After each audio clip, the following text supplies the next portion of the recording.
निताय गौर निताय गौर निताय जय गौर निताय जय जय प्रभुपाद प्रभुपाद प्रभुपाद जय जय प्रभुपाद जय जय गुरुदेव गुरुदेव गुरुदेव जय जय गुरुदेव निताय गौर हरि बोल हरि बोल हरि बोल निताय गौर हरि बोल निताय गौर प्रेमानंदे हरि हरि हरि बोल। हरे कृष्ण प्रभुजी धन्यवाद। હરે કૃષ્ણ માનસી માતાજી, ખૂબ ખૂબ ધન્યવાદ તમારી કીર્તન સેવા માટે.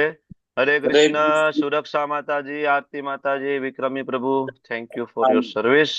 હરે કૃષ્ણ હરિસુંદર પ્રભુજી, નરેન્દ્ર પ્રભુ, ધર્મેન્દ્ર દેસાઈ પ્રભુ, રમણ પ્રેષ્ઠા પ્રભુજી. હરે કૃષ્ણ હરે કૃષ્ણ આકૃતિ માતાજી, ભાનુબેન, જ્યોત્સનાબેન, તેજલ માતાજી, હિરલ પટેલ માતાજી, કલા બારોટ માતાજી, હિનાબેન ત્રિવેદી માતાજી. હરે કૃષ્ણ હરે કૃષ્ણ પ્રભુજી. હરે કૃષ્ણ જિજ્ઞા ગુજરાતી માતાજી, વેલકમ.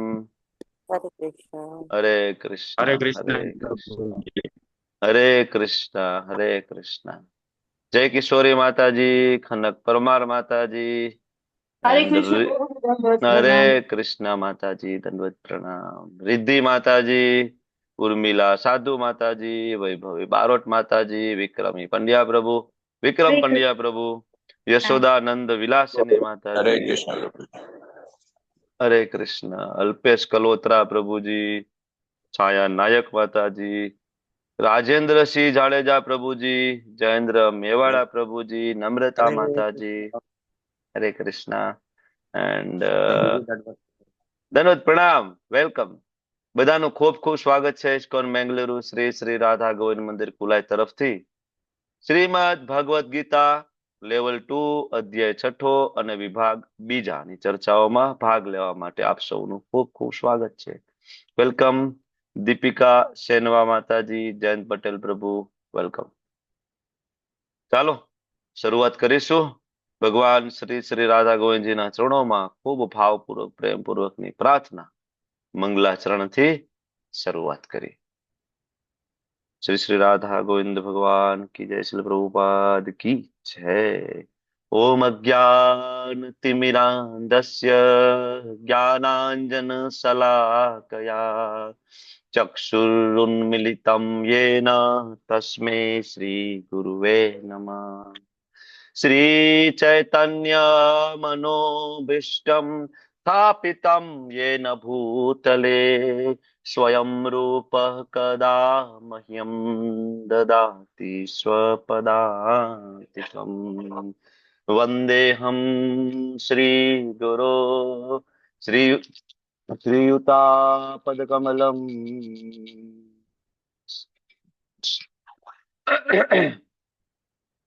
श्रीगुरुन् वैष्णवांश्च श्रीरूपं साग्रजातं सहगणा रघुनाथान्वितं तं सजीवं साद्वैतं सावधूतं परिजन सहितं कृष्णा चैतन्य देवं श्री राधा कृष्ण पादान् सहगण ललिता श्री विशाखान्वितांश्च. हे कृष्णा करुणा सिंधु दीनबंधु जगत्पते गोपेश गोपिका कांत राधा कांत नमोस्तुते. तप्त कांचन गौरांगी श्री राधे वृंदावनेश्वरी वृषभानुसुते देवी प्रणमामि हरिप्रिये. वाञ्छाकल्पतरुभ्यश्च कृपा सिन्धुभ्य एव च पतितानां पावनेभ्यो वैष्णवेभ्यो नमो नमः. नमो ॐ विष्णुपादाय कृष्णपृष्ठाय भूतले श्रीमते भक्तिवेदान्त स्वामिनिति नामिने. नमस्ते सरस्वते देवे गौरवाणी प्रचारिणे નિર્વિશેષા શૂન્યવાદી પાશ્ચાત દેશ તારીણે. જય શ્રી કૃષ્ણ ચૈતન્ય પ્રભુ નિત્યાનંદ શ્રી અદ્વૈત ગદાધર શ્રીવાસાદિ ગૌર ભક્ત વૃંદ. હરે કૃષ્ણ કૃષ્ણ કૃષ્ણ હરે હરે, હરે રામ રામ રામ હરે હરે. હરે કૃષ્ણ. હરે કૃષ્ણ પ્રભુજી. હરે કૃષ્ણ. પ્રભુજી દંડવત વેલકમ. હરે વેલકમ. કૃષ્ણ પ્રભુજી. વેલકમ. હરે કૃષ્ણ પ્રભુજી, ધન્યવાદ પ્રણામ પ્રભુજી. દંડવત પ્રણામ. વેલકમ. વિશાલ ગાવિત પ્રભુ, રાજેન્દ્ર પ્રભુ, નિરાલી માતાજી, હંસા માતાજી, નૈના નડિયાદરા માતાજી, રીટાબા જાડેજા માતાજી હમણાં જોડાયા છે અને જેનો વિડીયો ઓન છે, રીના વાઘેલા માતાજી, વેલકમ. તો ચાલો, ગઈકાલે શું ચર્ચા કરી હતી થોડું રિવિઝન કરી લઈએ. Rays your hand. ચાલો, હાથ ઊંચો કરો. રીટાબા જાડેજા માતાજી થી શરૂઆત કરશું આપણે. બોલો રીટાબા, ગઈકાલે શું આપણે ચર્ચાઓ કરી છે, થોડું કહો, 2 શબ્દ. હા, હરે કૃષ્ણ પ્રભુજી. હમ ભગવાન એમ કે છે કે આપણે ભોગતા નથી, અરે આપણે ભોગતા નથી, ભગવાન પોતે જ ભોગતા છે. અને બરાબર. એમ કે છે કે ભગવાનમાં તો જ અનાસક્ત આવે જો આપણે એવું સ્વીકારીએ કે ભગવાન ભોગતા છે. જે મનુષ્ય કર્મફળ પ્રત્યે અનાસક્ત છે અને જે કર્તવ્ય અનુસાર કર્મ કરે છે તે સંન્યાસી છે, તે સાચો યોગી છે. પણ એનો અર્થ એવો નથી કે કર્મ ન કરવું, અગ્નિ ન પ્રગટાવો એવો છે. યોગ અને સંન્યાસ બંનેને એક જ કહે છે. ઇન્દ્રિય તૃપ્તિની ઈચ્છાનો ત્યાગ કર્યા વગર કોઈ મનુષ્ય યોગી થઈ શકે નહીં. અને પછી ભગવાન એને મન વિશે પણ કહે છે આપણને. ઓકે, ધન્યવાદ. ખૂબ ખૂબ સરસ. તો ભગવાન મૂળ મુદ્દો પેલા લઈને આવે છે કે ઇન્દ્રિય તૃપ્તિની કામનાઓને કંટ્રોલ કરો. કોઈ પણ યોગની શરૂઆતમાં આ સૌથી પહેલી જરૂરિયાત શું? ઇન્દ્રિય તૃપ્તિની વિષયોના કામનાને કંટ્રોલ કરો. જીજ્ઞા માતાજી, થોડું ઉમેરો. 2 વિષય કમ્પ્લીટ થયા, થોડું મન વિશે અને ઇન્દ્રિય તૃપ્તિની કામનાનો કંટ્રોલ, 2 વિષય. યોગી સંન્યાસીની વ્યાખ્યા આટલું રીટાબાએ કીધું. જીજ્ઞા ગુજરાતી માતાજી, અનમ્યુટ યોરસેલ્ફ. યસ, બોલો, આગળ મુદ્દા ઉમેરો. હા પ્રભુજી, 2 પ્રકારના યોગીની વાત કરી છે. યોગારૂઢ અને યોગ રુરુક્ષુ. યોગારૂઢ અને યોગારુરુક્ષુ. હા, શરૂઆતમાં જે યોગી હોય એને યોગારુરુક્ષુ કીધા. અને બીજા પ્રકારના યોગી જે ઉન્નત થયેલા છે એને યોગ રુરુક્ષુ કીધા. અને હજી બીજું શીખડાયું હતું કે સૌથી પહેલા આપણે આસનને જીતવું પડે. કાલે વાત કરી એ પ્રમાણે કે આપણે 8 કલાક એક જગ્યાએ બેસીને જયારે કરી શકીએ ત્યારે આપણો યોગાનું આસન જીત્યું કહેવાય. પછી ધીરે ધીરે મન ઉપર કંટ્રોલ આવે. ઓકે, ખૂબ સરસ. 8 કલાક એવો કોઈ ફિક્સ નથી. સમજાવવા માટે મેં તમને સમય આપ્યો છે કે ભાઈ આસનને જીતવું પડે. 4 કલાક, 8 કલાક, 10 કલાક, 15 કલાક, 18 કલાક બેસી શકવું જોઈએ એક જગ્યાએ, બરાબર. અષ્ટાંગ યોગની સાધનામાં તો તમને ખ્યાલ છે સાધનાઓ લાંબી ચાલે, એટલે પેલા આસનને જીતવાનું હોય છે. હરે કૃષ્ણ પ્રભુજી. હરે કૃષ્ણ. વેલકમ રતિલાલ પ્રભુ. જુહી માતાજી, થોડું ઉમેરો. કયા મુદ્દા બાકી રહ્યા છે ગઈકાલમાં? હા પ્રભુજી, એટલે આગળ જેમ વાત કરી માતાજીએ એમ આપણને 2 વસ્તુ કીધી હતી, યોગા રુરુક્ષ અને યોગા રૂઢ. એમાં જે શ્લોક નંબર 7 થી 9 છે એની અંદર યોગા રુરુક્ષના લક્ષણો આપેલા છે કે જે જયારે આત્મ સાક્ષાત પ્રાપ્ત થઈ જાય છે એના પછી એ વ્યક્તિ કેવો હોય છે. તો એમાં એને સુખ દુઃખ, ઠંડી ગરમી, માન અપમાન બધું એના માટે એક સમાન હોય છે. એના પછી જયારે જીતેન્દ્રિય પ્રાપ્ત કરે છે ત્યારે એના માટે પથ્થર, સુવર્ણ, કાંકરા બધું એક સમાન હોય છે. અને એના પછી બી એના ઉપરનું બી એક સ્ટેજ હતું કે જે ભગવાનનો મહાન ભક્ત હોય છે, જેના માટે છે ને પ્રિય મિત્રો, તટસ્થ લોકો, મધ્યસ્થી, શત્રુઓ બધા જ લોકો એના માટે એક સમાન હોય છે. અને એના પછી ભગવાને છે ને આપણને અષ્ટાંગ યોગ વિશે કીધું હતું કે જેની અંદર. ઓકે, થેન્ક યુ, ધન્યવાદ. નેક્સ્ટ નરેન્દ્ર પ્રભુ, થોડું ઉમેરો. બધાને થોડો વારો આવે એટલે હું તમને રોકું છું વચ્ચે વચ્ચે, ક્ષમા કરજો મને. તમને બધાને સરસ આવડે છે પણ એટલા. હરે કૃષ્ણ પ્રભુજી, દંડવત પ્રણામ પ્રભુજી. હા, નેક્સ્ટ મુદ્દા એડ કરો પ્રભુજી. હરે કૃષ્ણ, દંડવત પ્રણામ. બરાબર છે પ્રભુજી. ભગવાને કીધું હતું કે યોગની શરૂઆત કરતા પહેલા ભક્તિ યોગ અને અષ્ટાંગ યોગ વિશે સમજવું જોઈએ કે ભક્તિ યોગ ની અંદર કૃષ્ણ સાથે જોડાઈ શકે ગ્રહસ્થમાં રહીને, જયારે અષ્ટાંગ યોગ ની અંદર આપણે કર્મ ફળ પ્રત્યે અનાક્ષિત રહીને પોતાની ઇન્દ્રિય તૃપ્તિ માટે કરવું જોઈએ. અને ખાસ કરીને જે આપણે અષ્ટાંગ યોગ જે અત્યારે કળિયુગના જમાનામાં આપણે કરી શકતા નથી, આ અધ્યાયને ફક્ત સમજવાનો છે, સાંભળવાનો છે અને એમાંથી આપણને લાગે તો શીખવાનું છે. ત્યાર પછી એમ કીધું કે આપણે અષ્ટાંગ યોગ તરફ જતા રોકશે આપણને ખાસ કરીને આપણું મન, કે જે મનના 6 આપણે દુશ્મનો છે. કોઈ પણ યોગ મદ, તરફ મોહ, જતા રોકશે મન. ખાલી અષ્ટાંગ યોગ નહીં, કોઈ પણ યોગ. ભક્તિ યોગમાં પણ સૌથી ભક્તિ યોગમાં પણ સૌથી મોટો દુશ્મન આપણો મન છે. અને એના 6 દુશ્મનો છે મદ, મોહ, લોભ, ક્રોધ, કાળ અને મત્સર. જો મનને જીતી લે તો એમાંથી આપણને આત્મિક સુખ પ્રાપ્ત થાય છે. ત્યાર પછી વાત કરી છે પ્રભુજી કે સમાધિ, જે આપણો છેલ્લો અષ્ટાંગ યોગનો છેલ્લો છે સમાધિ, કે સમાધિમાં જયારે કોઈ વ્યક્તિ હોય છે ત્યારે દિવ્ય ઇન્દ્રિયો એને અનુભવ થાય છે, દિવ્ય અને અપાર પોતાની અંદર આનંદ માણી શકે છે. અને એવી પરિસ્થિતિ પ્રાપ્ત કરે છે કે એમાં કોઈ પણ મોટામાં મોટી વિપત્તિ આવે તો પણ એ સમાધિમાંથી વિચલિત થતો નથી અને કૃષ્ણ ભાવના પ્રાપ્ત થાય છે. ધન્યવાદ પ્રભુ. ચાલો આઈફોન પ્રભુજી, માતાજી બોલો. આઈફોનજી. નરેન્દ્ર પ્રભુજી હતા પ્રભુજી. આઈફોન એનું છે? હા. એવું છે? હમણાં તો નરેન્દ્ર પ્રભુજી નું તો નામ હતું. આઈફોન એન્ડ્રેસ તમારો છે નરેન્દ્ર પ્રભુ આઈફોન? પ્રભુજી એમનું જ છે. હા, એટલે મ્યુટ છે, બોલતા નથી ને? નેટવર્ક પ્રોબ્લેમ થયો છે. ઓકે, એટલે આઈફોન વાળા નરેન્દ્ર પ્રભુ છે એવું કહેવાનું થાય છે પ્રભુજી. તમે જ છો? હરે કૃષ્ણ પ્રભુજી. હા બોલો બોલો. હજુ આ નવો છે પ્રભુજી, કાલનો વાત કરી, મોબાઈલમાં બહુ પ્રોબ્લેમ છે, હેક થયેલો હતો. Okay okay okay. એટલે આ કન્વર્ટિંગ ચાલે છે થોડું થોડું.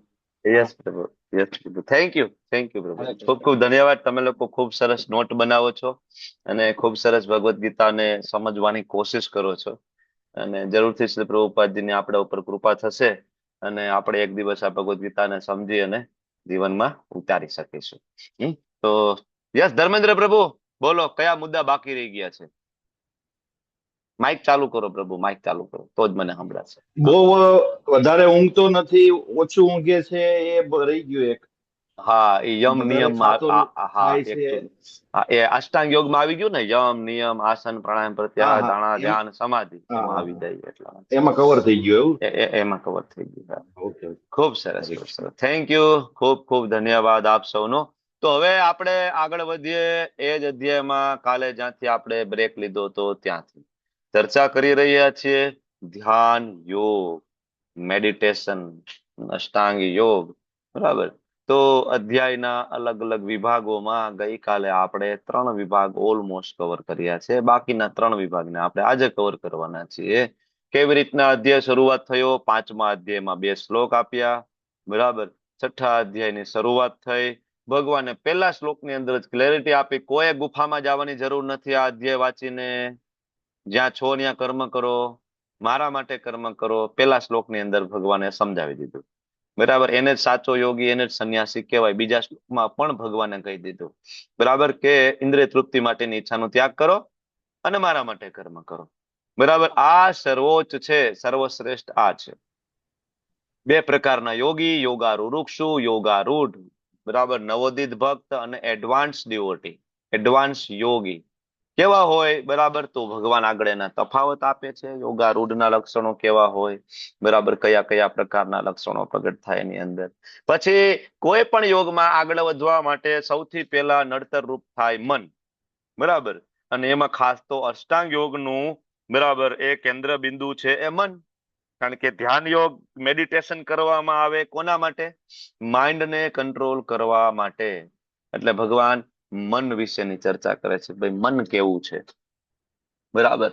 મન શત્રુ છે, મન મિત્ર છે. બરાબર.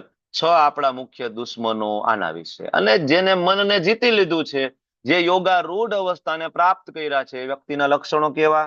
તો 7મો શ્લોક, 8મો શ્લોક અને 9મો શ્લોક. બરાબર. તો આ 3 શ્લોક છે કે જે યોગારૂઢ અવસ્થા જેને પ્રાપ્ત થઈ છે, જેને આત્મ સાક્ષાત્કાર થયો છે, એવા આત્મ સાક્ષાત્કારી પુરુષના લક્ષણો કેવા હોય એના વિશેની વાત થઈ. અને 10મા શ્લોક થી લઈને 32મા શ્લોક સુધી યમ, નિયમ, આસન, પ્રાણાયામ, પ્રત્યાહાર, ધારણા, ધ્યાન અને સમાધિ, જેની આપણે ગઈકાલે ચર્ચા કરી.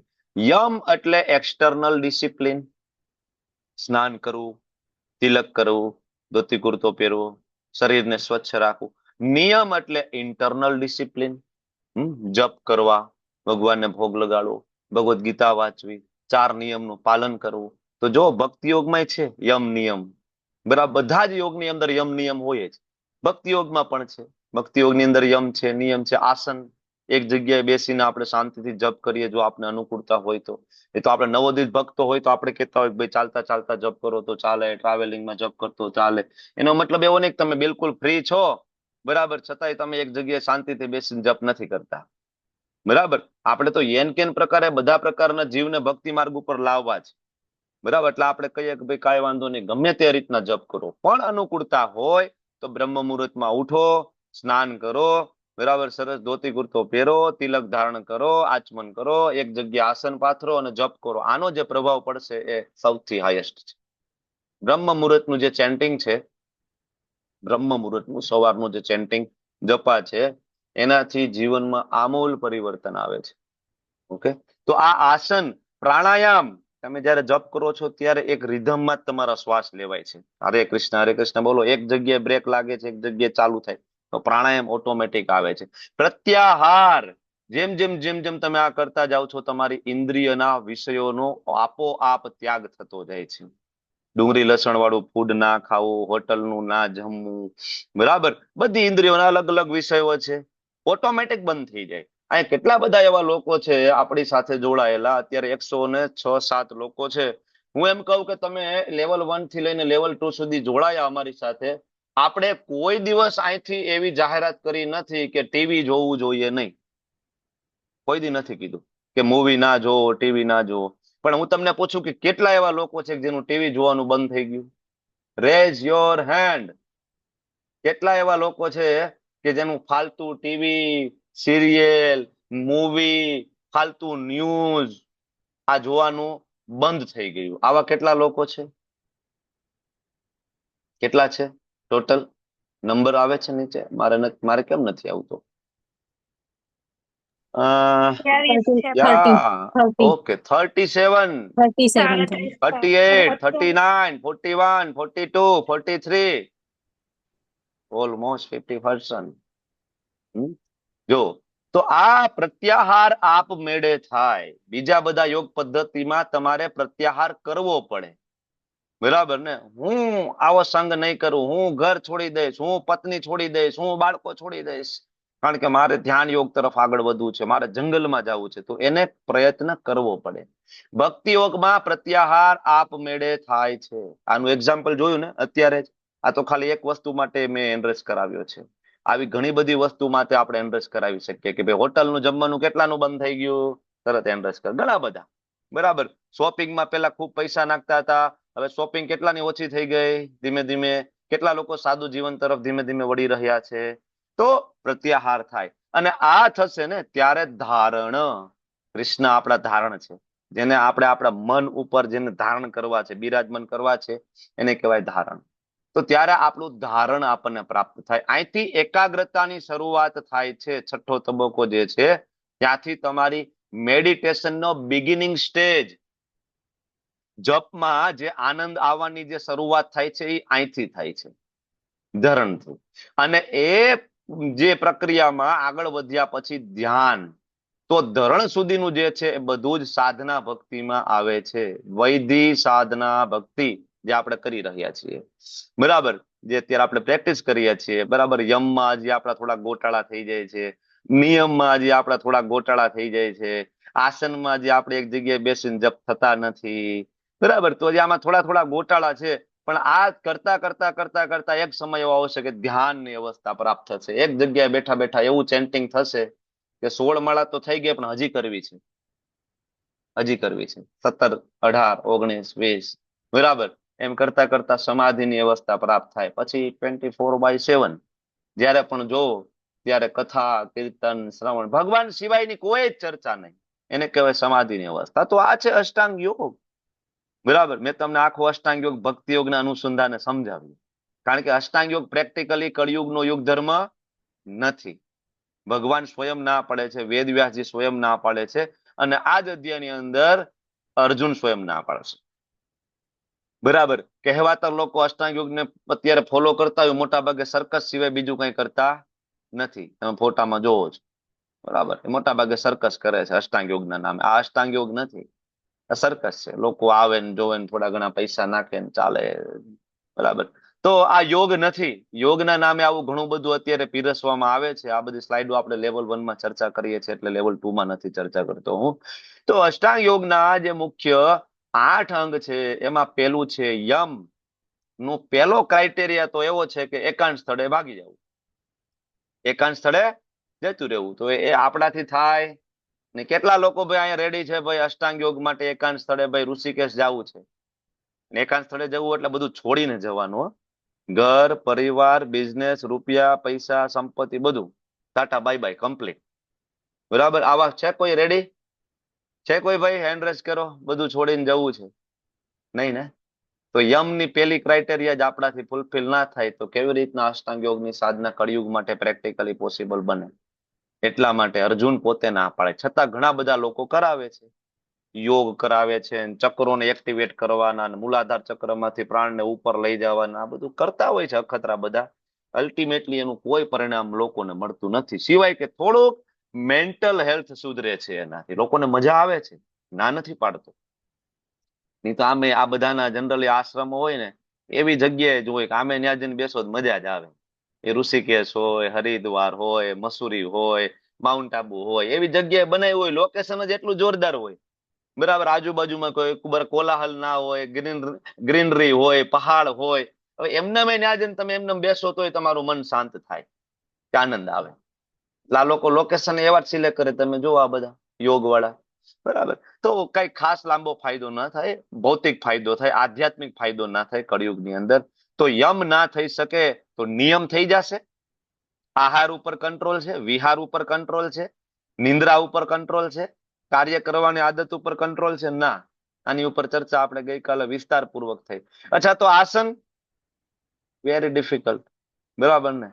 તો જન સામાન્ય માટે નથી.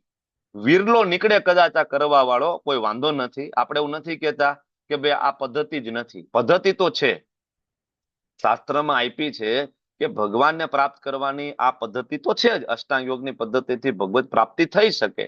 તમે જોશો તો 12મા અધ્યાયના 5મા શ્લોકમાં ભગવાને કીધું છે કે ભાઈ હા, ક્લેશો અધિકતર તેસામ. બરાબર. કે એમાં ક્લેશ છે પણ મને પ્રાપ્ત કરે, વાંધો નથી. પણ જન સામાન્ય માટે આ પદ્ધતિ નથી. એમાં ખાસ તો આપણા જેવા ગૃહસ્થો માટે નથી. તો આસન નહીં થાય તો પ્રાણાયામ. બરાબર ને? Very difficult. ખાલી શ્વાસ બહાર કાઢવા, શ્વાસ અંદર લેવાને પ્રાણાયામ નથી કહેવાતું. બરાબર. પ્રાણ ઉપર ટોટલ કંટ્રોલ લાવવાનો હોય છે. ઓકે. અને પ્રત્યાહાર આપણે ગઈકાલે વાત કરી હતી, ઇન્દ્રિયોના વિષયોનો આહાર. બરાબર. એને કરવો પ્રતિબંધ, એને કહેવાય પ્રતિ આહાર, પ્રત્યાહાર. ઇન્દ્રિયના વિષયોને બંધ કરવા. આપણું 7 મિનિટની માળામાં 17 વિચારો આવે છે, મન ભાગી જાય છે. આપણું પ્રત્યાહાર નથી થતું, અઘરું છે. આપણે તો ભગવાનની કૃપા ઉપર આધારિત છીએ. આપણે આપણા બળે ભગવાનને પ્રાપ્ત કરવા નથી. બરાબર. તો તમને એમ થાય તો પ્રભુજી આ માળા કરવાનું શું કામ કહો છો? 16 માળા કરશું, નિયમો પાડશું, ને આ કરશું, તે કરશું ને. બરાબર. એ ભગવાનને પ્લીઝ કરવા માટે, ભગવાનને ખુશ કરવા માટે. કોઈ વ્યક્તિ, કોઈ છોકરો કોઈ છોકરીને પ્રેમ કરતો હોય, બરાબર, તો વેલેન્ટાઇન ડે ઉપર ગુલાબ લઈને જાય એની પાસે, પ્રેમથી ગુલાબ આપે. બરાબર. એનો મતલબ નહીં કે ગુલાબ આપે તો સામેવાળી છોકરી ગુલાબ સ્વીકારી જ લે, બરાબર, અને એ આગળના રિલેશનશિપ માટે એગ્રી થઈ જાય. બરાબર. એ તો એ છોકરી ઉપર ડિપેન્ડ કરે. બરાબર. એને ગુલાબ સ્વીકારવું ના સ્વીકારવું. પણ છોકરો ગુલાબ લઈને જાય, સરસ તૈયાર થઈને જાય. શું કામ? ખુશ કરવા માટે. એમ આપણે કૃષ્ણ પાસે આપણી સાધના રૂપી ગુલાબ લઈને જઈએ છીએ. મારી 16 માળા, મારા 4 નિયમો, મારું સાદું જીવન, આ લઈને જઈએ છીએ. પછી આપણે કૃષ્ણની કૃપા ઉપર ડિપેન્ડ છે. કૃષ્ણ તમને જેમ લાગે. આશ્લિષ્ય વા પાદરતા પિનષ્ટુમામ. શિક્ષાષ્ટકમનો છેલ્લો શ્લોક શું કહે છે? કે તમને એવું લાગે તો મને પ્રગાઢ આલિંગન આપો, તમને એવું લાગે તો તમારા પગ તળે મને રગદોડી દો. પગ તળે. મારા ઉપર પગ મૂકી દો, રગ દોડી દો. કીડા મકોડાને કેમ રગ દોડી દેતા હોય, મને રગ દોડી દો. બરાબર, મને અપાર પેન આપો, દુઃખ આપો, તો પણ તમે મારા સદાકાળ પ્રાણનાથ છો. બરાબર, અને તમે સંપૂર્ણ સ્વતંત્ર છો કે તમારે મને પ્રેમ કરો, આલિંગન આપવું, કે પછી તમારે મને કહેવાય કે પગ દડે, બરાબર, ચક દોડી દેવું. તો આપણે તો ભગવાનની કૃપા ઉપર આધારિત છીએ, મરસી. આપણે સાધના તો કૃષ્ણને પ્રસન્ન કરવા માટે કરીએ છીએ, જો કૃષ્ણ અમે કરીએ છીએ. બરાબર, ભાંગ્યું તૂટ્યું છે ભાઈ. બાકી સાધનાના બળે કૃષ્ણ પ્રાપ્ત થાય નહીં. કોઈ એમ કે હું સાધનાના બળે ભગવાન પ્રાપ્ત કરી લઈશ તો, બરાબર, ભગવાન દર્શન આપવાનો રાઇટ્સ હંમેશા પોતાની પાસે રિઝર્વડ રાખે છે. ગમે એટલી સાધના કરી લો, કૃષ્ણને દર્શન ના આપવા હોય તો ના આપે. ગમે એટલી સાધના કરી લો, બરાબર. બાકી તો તમને ખ્યાલ છે, ધ્રુવ મહારાજને 6 મહિનામાં દર્શન આપ્યા હતા. ડિપેન્ડ કરે, બરાબર. બાકી 6000 વર્ષ કોઈ તપશ્ચર્યા કરે તોય કૃષ્ણ દર્શન ના આપવા હોય તો ના આપે. ડિપેન્ડ કરે. તો આપણે તો ભગવાનની કૃપા ઉપર યાચના, અને આપણે ભગવાનને પ્રસન્ન કરવા માંગીએ છીએ. ખાલી તમે ખુશ થાવ. તમે દર્શન આપો, ના આપો, ક્યારે આપો, કેવી રીતના આપશો, નહીં આપો, મુક્તિ આપશો, નહીં આપો, ફરી ત્યાં જન્મ આપશો, બરાબર, મનુષ્ય જન્મ આપશો, નીચલી યોનિમાં આપશો, ક્યાંય પણ આપશો, તમે સદાકાળ મારા પ્રાણનાથ છો, અને તમે સ્વતંત્ર, સંપૂર્ણપણે સ્વતંત્ર છો. આને કહેવાય ભક્તિ. કારણ કે પ્રેમની અંદર કોઈ કન્ડિશન હોય નહીં. આપણે ભગવાનને પ્રેમ કરીએ છીએ, આપણે ભગવાન સાથે બિઝનેસ કરતા નથી. બરાબર. તો ધારણા છે આપણા કૃષ્ણ.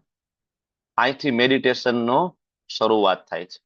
બરાબર, થોડું મન લાગવા માંડે, અને ધ્યાનની અંદર મન વ્યવસ્થિત લાગી જાય. સરસ, એક જગ્યાએ બેઠા હોય, હરે કૃષ્ણ કૃષ્ણ કૃષ્ણ હરે હરે, હરે રામ રામ રામ હરે હરે. આજુબાજુમાં શું ચાલતું હોય ને પછી બહુ ખબર ના પડે આપણને.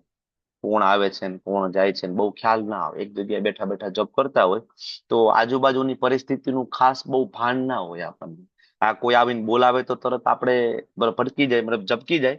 બરાબર, આ પરિસ્થિતિ છે ધ્યાનની પરિસ્થિતિ, ઊંચા લેવલની પરિસ્થિતિ છે. અને સૌથી ઉપર છે સમાધિ. તમને એવું લાગે કે વ્યક્તિ બધા પ્રકારનું કામ કરે છે, પણ 100% એની કોન્શિયસનેસ કૃષ્ણમાં જ હોય. ઇવન રાત્રે સુતા પણ. દુર્યોધનને એક વખત એવું થયું કે કૃષ્ણ તમે પાર્શિયાલિટી કરો છો, બરાબર, તમે પાર્શિયાલિટી કરો છો, તમે અર્જુનને કેમ આટલું બધું માન આપો છો? ભાઈ તો હું તમારો છું, બરાબર, તમે કેમ આટલી બધી પાર્શિયાલિટી કરો? હું તમારો રિલેટિવ છું, દુર્યોધન કે.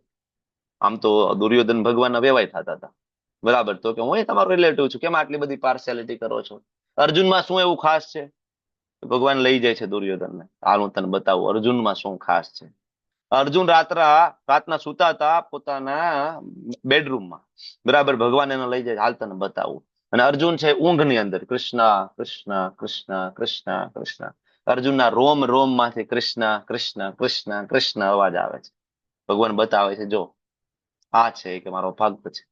24/7 એવો એક પણ ક્ષણ નથી કે જયારે એ મને વિસરી દે. એક પણ એવી ક્ષણ નથી જયારે એ મને ભૂલી ગયો. આમ તો કઈ ભગવાન કે હું થોડું એને કહું છું પ્રિય માણાય, હે અર્જુન તું મારો સૌથી પ્રિય મિત્ર છે તું, બરાબર. તો આ છે અલ્ટિમેટ સમાધિની અવસ્થા. મનુષ્ય શ્રદ્ધા તથા નિશ્ચયપૂર્વક યોગાભ્યાસમાં નિમગ્ન થઈ જવું જોઈએ. શ્રદ્ધા અને નિશ્ચય બે વસ્તુ બહુ જ મહત્વની છે. એક તો ભગવાનમાં અપાર શ્રદ્ધા હોવી જોઈએ, બરાબર, અને બીજું નિશ્ચય હોવો જોઈએ કે નહીં ગમે તે થાય, બરાબર, ગમે તેવી કપરી પરિસ્થિતિ આવે, 16 માળા તો થશે જ મારી, મંગલા આરતી તો મારી થશે જ, બરાબર, હું કરીશ. 10 વર્ષ 20 વર્ષ પ્રભુપાદના અત્યારે પણ એવા શિષ્યો હાલમાં આપણી વચ્ચે ઉપસ્થિત છે, બરાબર, કે જેઓ 50 વર્ષથી મંગલા આરતી કરી રહ્યા છે. 50 વર્ષથી મંગલા આરતી, બરાબર, રોજ 32 માળા 64 માળા 16 માળા એવરી ડે. વૃંદાવનની અંદર હજારો ભક્તો છે, 64 માળા રોજ કરવાની. ગિરી ગોવર્ધન મહારાજની રોજ એક 2 પરિક્રમા, 2 પરિક્રમા કરવા વાળા કેટલાય છે. એક પરિક્રમા એટલે 22-23 કિલોમીટર થાય, બરાબર, એક સવારમાં કરે એક સાંજે કરે. રોજની 2 પરિક્રમા કરવા વાળા ભક્તો કેટલાય બધા છે ઠાકોરજીના આજે પણ. નિશ્ચયપૂર્વક કાંઈ પણ કન્ડિશન આવે યોગાભ્યાસની અંદર નિમગ્ન થવું જોઈએ. પદભ્રષ્ટ થવું જોઈએ નહીં, બરાબર, ભગવાન કે પદભ્રષ્ટ ના થવું જોઈએ, બરાબર. મનના અનુમાનોથી ઉત્પન્ન થતી સર્વ દુનિયાવી ઈચ્છાઓનો ત્યાગ કરી દો. મનને ભક્તિ કરવી ગમશે નહીં, મનને જોબ કરવા નહીં ગમે. જ્યારે જપ કરવા બેસો તો મનને ગમશે રીલ સ્ક્રોલ કરવી. બરાબર, કે કેટલીક વાર જપ કરવાના, બહુ થઈ ગયું ભાઈ, 16 માળા તો થઈ ગઈ, પૂરું. બરાબર, કેટલીક વાર પછી જપ કરવાના હોય. હવે mobile, TV, video games, phone કરીએ બેનપણીને, મિત્રને. મનના અનુમાનોથી ઉત્પન્ન થયેલી આ બધી દુનિયાવી ઈચ્છા છે.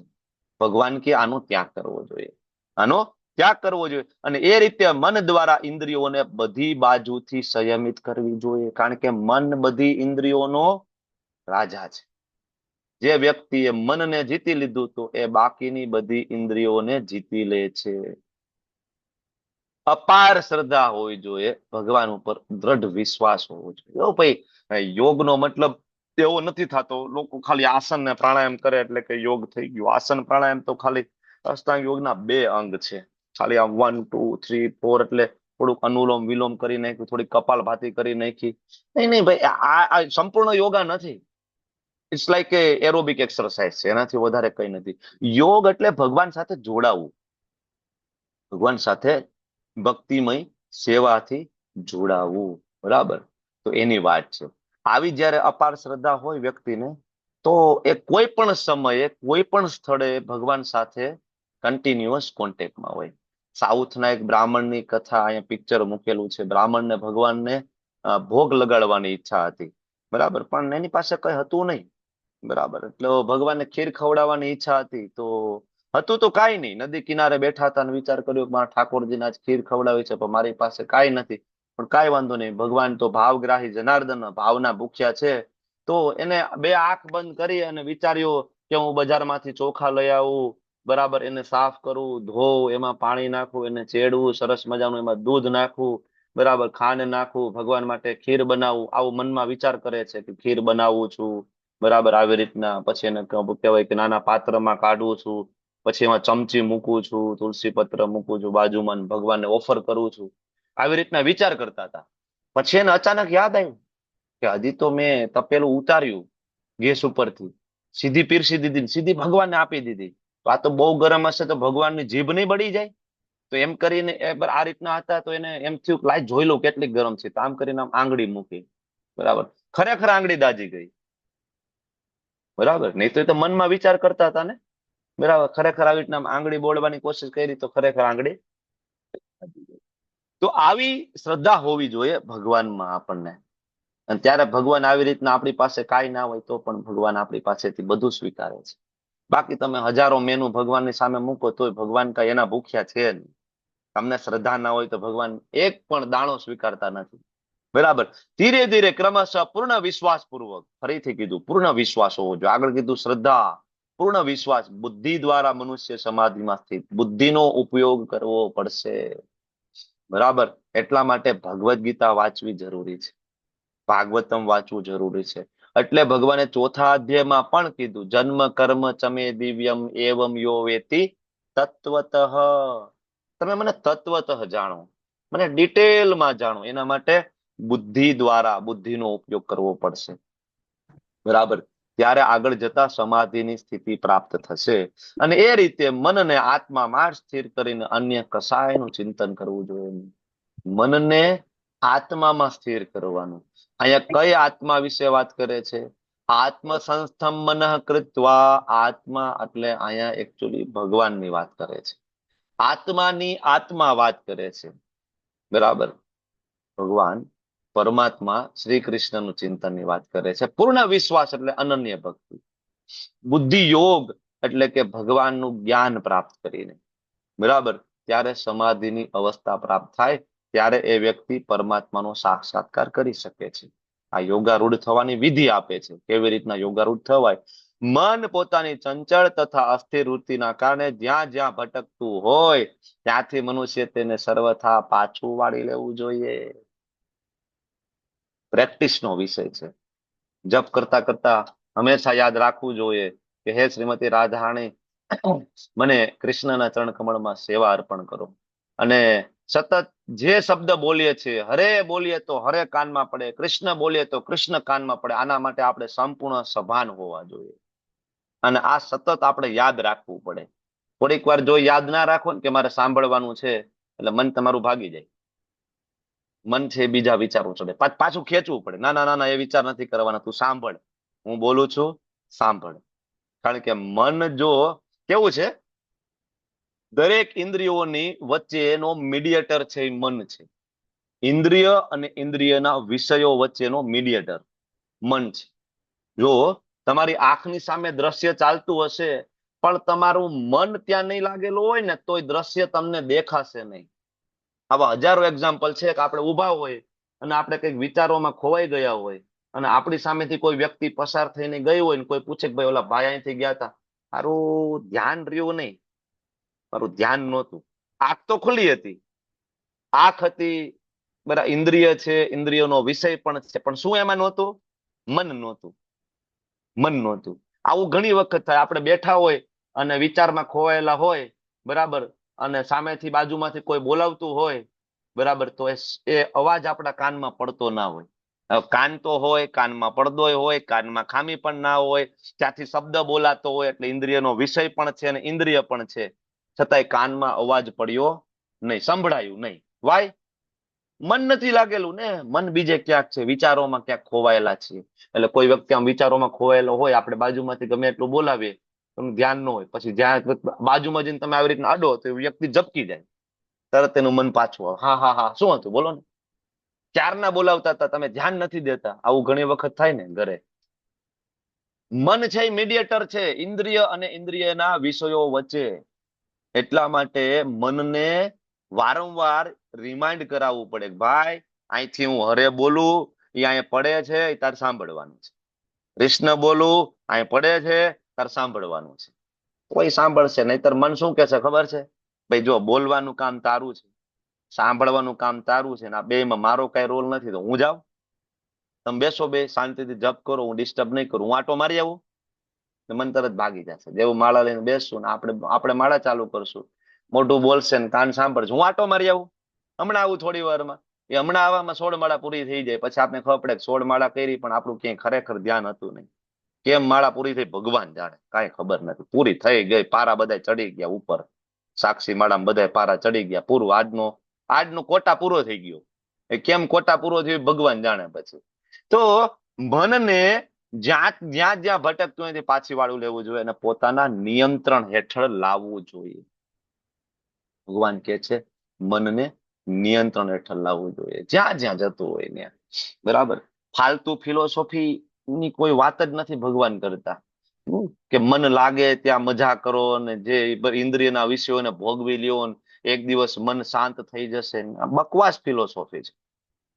આપી છે, બરાબર, વ્યક્તિએ ભારતની અંદર કેટલાય લોકો એના ફોલોવર છે. બકવાસ વસ્તુ છે, બરાબર. તો કાચબો, આગળ ભગવાને એક્ઝામ્પલ આપ્યું હતું કે કાચબો જે છે એ પરિસ્થિતિ અનુકૂળ હોય તો પોતાના ઇન્દ્રિયોને વિસ્તાર કરે છે, અને પ્રતિકૂળ પરિસ્થિતિ હોય તો કાચબો પોતાની ઇન્દ્રિયોને સંકોચી લે છે. ભગવાને એક્ઝામ્પલ આપ્યું. તો આપણે પણ આવું શીખવું જોઈએ. ભક્તિ યોગી હોય, અષ્ટાંગ યોગી હોય, પ્રતિકૂળ પરિસ્થિતિમાં ઇન્દ્રિયોને સંકોચી લે. એવું લાગે કઈ ભગવાનની કોઈ વાત નથી, ભગવાનની કોઈ ચર્ચા નથી, બરાબર, મટીરિયલિસ્ટિક ચર્ચાઓ થાય છે, એટલે હરવેકથી નીકળી જાય, તમને ખબર ના પડે. બરાબર, જોજો તમે ઘણા બધા ભક્તો તમે જુઓ, બરાબર, કે તમારી બાજુમાં આજુબાજુમાં આવે અને જો મટીરિયલિસ્ટિક ચર્ચા થતી હોય ને, થોડીક વારમાં ખબર નહીં પડે એમ નીકળી જશે ત્યાંથી. એને બહુ ઇન્ટરેસ્ટ નથી હોતો. બરાબર. તો પ્રતિકૂળ પરિસ્થિતિમાં ઇન્દ્રિયોને સંકેલી લેવી જોઈએ અને અનુકૂળ પરિસ્થિતિમાં ઇન્દ્રિયોને બહાર કાઢવી. ભગવાનની ચર્ચા, લીલા, કથા થતી હોય, બરાબર ને, તો ભગવાન એ સમજાવે છે. અને જો ઇન્દ્રિય ઉપર, મન ઉપર જેને કંટ્રોલ કર્યું છે, મનને જેને વશમાં કર્યું છે, એને કહેવાય ગોસ્વામી, કારણ કે એને મનને કંટ્રોલ કરી લીધું છે. અને મન જેને કંટ્રોલ કરે, ગોસ્વામી હોય, એ મનને કંટ્રોલ કરી દે. અને આપણે ઊંધું થઈ જાય, આપણે મન આપણને કંટ્રોલ કરે છે, તો આપણે કહેવાય ગોદાસ. આપણે કેવા છીએ? ગોદાસ. આપણે ઇન્દ્રિયોના દાસ છીએ. બરાબર. તો તો ભગવાન એ સમજાવે છે કે ગોસ્વામી બનવું જોઈએ, ગોદાસ નહીં બનો. ગોદાસ બનશો તો ભગવત પ્રાપ્તિ ક્યારેય નહીં થાય. ગોસ્વામી બનો. જે યોગીનું મન મારામાં સ્થિર થાય. હવે કોઈ એમ કે ક્યાં મન લગાડવાનું છે? હું તો ઓમમાં લગાડીશ, હું તો નિરાકારમાં લગાડીશ, હું તો જ્યોતિમાં લગાડીશ, હું તો દીવડો ટમટમિયું હળગાવીને એમાં કરીશ. એટલે ભગવાન કે મન મારામાં સ્થિર કરવાનું છે. આગળ પણ કીધું મચ્ચિત. તો અહીંયા ભગવાન ફરીથી કે છે મારામાં લગાડવાનું છે. બરાબર. તો નિશ્ચિતપણે દિવ્ય સુખની સર્વોચ્ચ સિદ્ધિને પ્રાપ્ત કરે છે, બ્રહ્મભૂત અવસ્થા. અને તે રજોગુણથી પર થઈ જાય છે. પછી એનામાં રજોગુણ ના રહે. જેનું મન ભગવાનમાં સ્થિર થાય ને, પછી આ ભૌતિક જગતના રજોગુણ, કામ, ક્રોધ, શોપિંગ કરવી, આ જોવું, ટીવી જોવું, મોબાઈલ જોવું, એમાંથી ધીમે ધીમે બહાર નીકળી જાય, પરે થઈ જાય. પરમેશ્વર સાથેની પોતાની ગુણાત્મક એકતાનો સાક્ષાત્કાર થાય ને ખબર પડે કે મારા અને ભગવાનમાં ગુણાત્મક એકતા છે. અને એ રીતે ભૂતકાળના પોતાના સર્વ કર્મના ફળથી એ મુક્ત થઈ જાય છે. ગુણાત્મક એકતા એટલે કે ક્વોલિટેટિવ વનનેસ. ભગવાન અને આપણે ગુણોમાં સેમ છીએ. ભગવાન પણ અવિનાશી છે, હું અવિનાશી છું. મારો કોઈ જન્મ નથી, મારું પણ મૃત્યુ નથી. મારા ભગવાનનો જન્મ નથી, એનું મૃત્યુ નથી, મારું મૃત્યુ નથી. બરાબર, આ ખબર પડી જાય. આને કહેવાય ક્વોલિટેટિવ વનનેસ. બરાબર. તો ક્વોન્ટિટેટિવ આપણે એક નથી ભગવાન સાથે ગુણોમાં. ભગવાન ક્વોન્ટિટેટિવલી જોઈએ તો ભગવાન છે વિભુ છે, અને આપણે કેવા છીએ? અણુ છીએ. ભગવાન છે વિભુ છે અને આપણે અણુ છીએ, પણ ગુણોમાં સેમ છે. જેમ આખો સમુદ્ર હોય, બરાબર, એમાંથી એક ડબલું પાણી ભરી લો, એને લેબોરેટરીમાં મોકલો તો એમાં લેબોરેટરીનો રિપોર્ટ એ જ આવે, અને સમુદ્રમાંથી પાણી લઈને સીધું લેબોરેટરી કરાવો તો બેમાં ગુણો સેમ આવે, સરખા આવે ને. સમુદ્રમાંથી ડબલું ભર્યું હોય તો. પણ એક ડબલું પાણી શું કરી શકે? આખો સમુદ્ર સુનામી લાવી શકે છે. આખો સમુદ્ર સુનામી લાવી શકે, શહેરોના શહેરે ડૂબાડી શકે. એક ડબલું પાણીથી કઈ થાય? કોઈની માથે નાખો તો બહુ મબુ તો પલટી જાય, સુનામી નો આવે.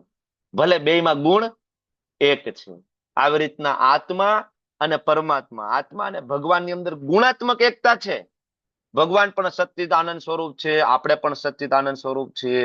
આપણે પણ અવિનાશી, ભગવાન અવિનાશી છે, પણ છતાંય ગુણાત્મક એકતા છે. ક્વોન્ટિટેટિવ ક્વોન્ટિટી પ્રમાણની અંદર આપણી એકતા નથી. ભગવાન છે એ વિભુ છે, મહાન છે. ભગવાન ગુણોનો દરિયો છે અને આપણે એની સામે એક નાનું ડ્રોપ છીએ. બરાબર. તો આ સમજવું જોઈએ. બરાબર. આગળ ભગવાન કહે છે કે આ પ્રમાણે યોગાભ્યાસમાં હંમેશા પરોવાયેલા રહીને આત્મસંયમી યોગી સર્વ ભૌતિક મલિનતાઓથી રહિત થઈ જાય છે. ભૌતિક મલિનતાઓમાંથી વ્યક્તિ બહાર નીકળી જાય છે. બરાબર. અને ભગવાનની દિવ્ય પ્રેમભરી સેવામાં પરમ સુખની સર્વોચ્ચ અવસ્થાને પ્રાપ્ત કરે છે. નિરંતર હંમેશા ભગવાનમાં પરોવાયેલો રહે છે. નિરંતર. બરાબર. કોઈ વ્યક્તિ ભક્તિ કરતો એમ થાય ક્યારે ભગવાન મળશે, ક્યારે ભગવાન મળશે, પણ એ નિરંતર પરોવાયેલો રહે. સતત જપ કરતા કરતા. ઓલો ટનલ નું એક્ઝામ્પલ છે એની અંદર, કે અંધારી લાંબી ટનલ હોય, એમાં તમે જાઓ ટનલની અંદર, બરાબર, તો શરૂઆતમાં જાઓ ને ટનલમાં તો તમારી પાછળ પ્રકાશ દેખાતો હોય, આગળ ના દેખાય, અંધારું. કારણ કે ટનલ લાંબી છે. પાછળથી તમે એન્ટર થયા એટલે પ્રકાશ દેખાય છે. ધીમે ધીમે અંદર જાઓ તો આગળ હજી પ્રકાશ ના દેખાય, પાછળનો પ્રકાશ ઓછો થતો જાય. ચિંતા થવા માંડે, ભગવાન મળશે કે નહીં. આ પર ભક્તિ કરતા હોય તો ભક્તિમાં એવું હોય, ભક્તિ કરતા કરતા આગળ જઈએ, બરાબર, ભગવાન પ્રાપ્તિ થાય નહીં, ભૌતિક જગત ધીમે ધીમે છૂટતું જતું હોય, બરાબર, તો એમ થાય ભગવાન હશે કે નહીં, ભગવાન હશે કે નહીં, ભગવાન હશે કે નહીં. આગળ જાય તો ટનલમાં જેમ જેમ જેમ જેમ આગળ જતા જાઓ પછી આગળ થોડો પ્રકાશ દેખાવાનું ચાલુ થાય. પાછળ પ્રકાશ બંધ થઈ ગયો, તમે ટનલની બીજા છેડે પહોંચવા આવી ગયા છો, પાછળ પ્રકાશ બંધ થઈ ગયો, ભૌતિક જગત સાથેનું કનેક્શન તમારું ડિસ્કનેક્ટેડ થઈ ગયું. અને જેમ તમને આગળ પ્રકાશ દેખાવાનું શરૂઆત થાય કે હા યસ, હવે ભગવાનના દર્શન થશે કરતા કરતા. તો આત્મસંયમી યોગી હોય એ આ ભૌતિક જગતની મલિનતામાંથી ડિસ્કનેક્ટ થઈ જાય, પાછળની, બરાબર, અને એ ધીમે ધીમે ધીમે આગળ હાલે તો ભગવાનની દિવ્ય પ્રેમ ભરી સેવા ધીમે ધીમે, ત્યારે એને પરમ સુખ પ્રાપ્ત થાય છે. સાચો યોગી સમગ્ર જીવોમાં મને તથા મારામાં સર્વ જીવોને જોવે છે. બરાબર. આ શ્લોક વાંચીને અદ્વૈતવાદી બહુ ખુશ થઈ જાય. જોયું ને, અમે કહેતા હતા બધું એક જ છે, બધામાં ભગવાન છે, તમે ભગવાન, હુંય ભગવાન, નમો નારાયણ, તમે નારાયણ ને હુંય નારાયણ. આ શ્લોક ઊંધી રીતે તમે વાંચી શકો, સમજી શકો. બરાબર. કે બધામાં મને, એટલે બધા કૃષ્ણ છે, તમે કૃષ્ણ છો ને હું કૃષ્ણ છું. આ તો માયામાં પડી ગયું, એટલે હું એક દિવસ જપ કરીશ, તપ કરીશ, એટલે હું જ કૃષ્ણ બની જઈશ. આનો અર્થ તમે આ શ્લોકનો અર્થ ઘણા બધા સમજાવે છે આવી રીતના. તો સમગ્ર જીવોમાં મને અને મારામાં સર્વ જીવોને જુએ છે. ખરેખર આત્મ સાક્ષાત્કારી મનુષ્ય મને પરમેશ્વરને સર્વત્ર જુએ છે. તો બધામાં મને જોવું એટલે કે ભગવાનનો ભક્ત હંમેશા દરેક જીવની અંદર બે વ્યક્તિને જોવે છે. પરમાત્મા તો છે જ, બીજું શું જોવે છે સાથે સાથે? આત્માના પણ દર્શન કરે છે. પરમાત્મા તો છે, પણ એને એ પણ ખબર છે કે આની અંદર આત્મા પણ છે. એક સોલ છે અને બીજું એક સુપર સોલ છે. એવું નથી માનતો કે આજ પરમાત્મા છે, માયામાં પડી ગયા છે. દરિદ્ર નારાયણ, દર્દી નારાયણ, એક દિવસ આ નારાયણ બની જશે, હું નારાયણ બની જઈશ. એ અદ્વૈતવાદી માયાવાદી સિદ્ધાંત છે, બરાબર.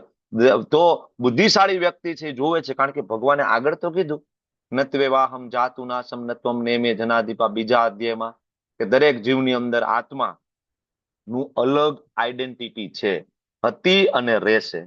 તો આપણા બધાની અંદર આત્મા અને પરમાત્મા બંને છે. તો બુદ્ધિશાળી વ્યક્તિ એ જોવે છે કે નહીં, પરમાત્મા છે, કૃષ્ણ છે, આની અંદર આત્મા પણ છે.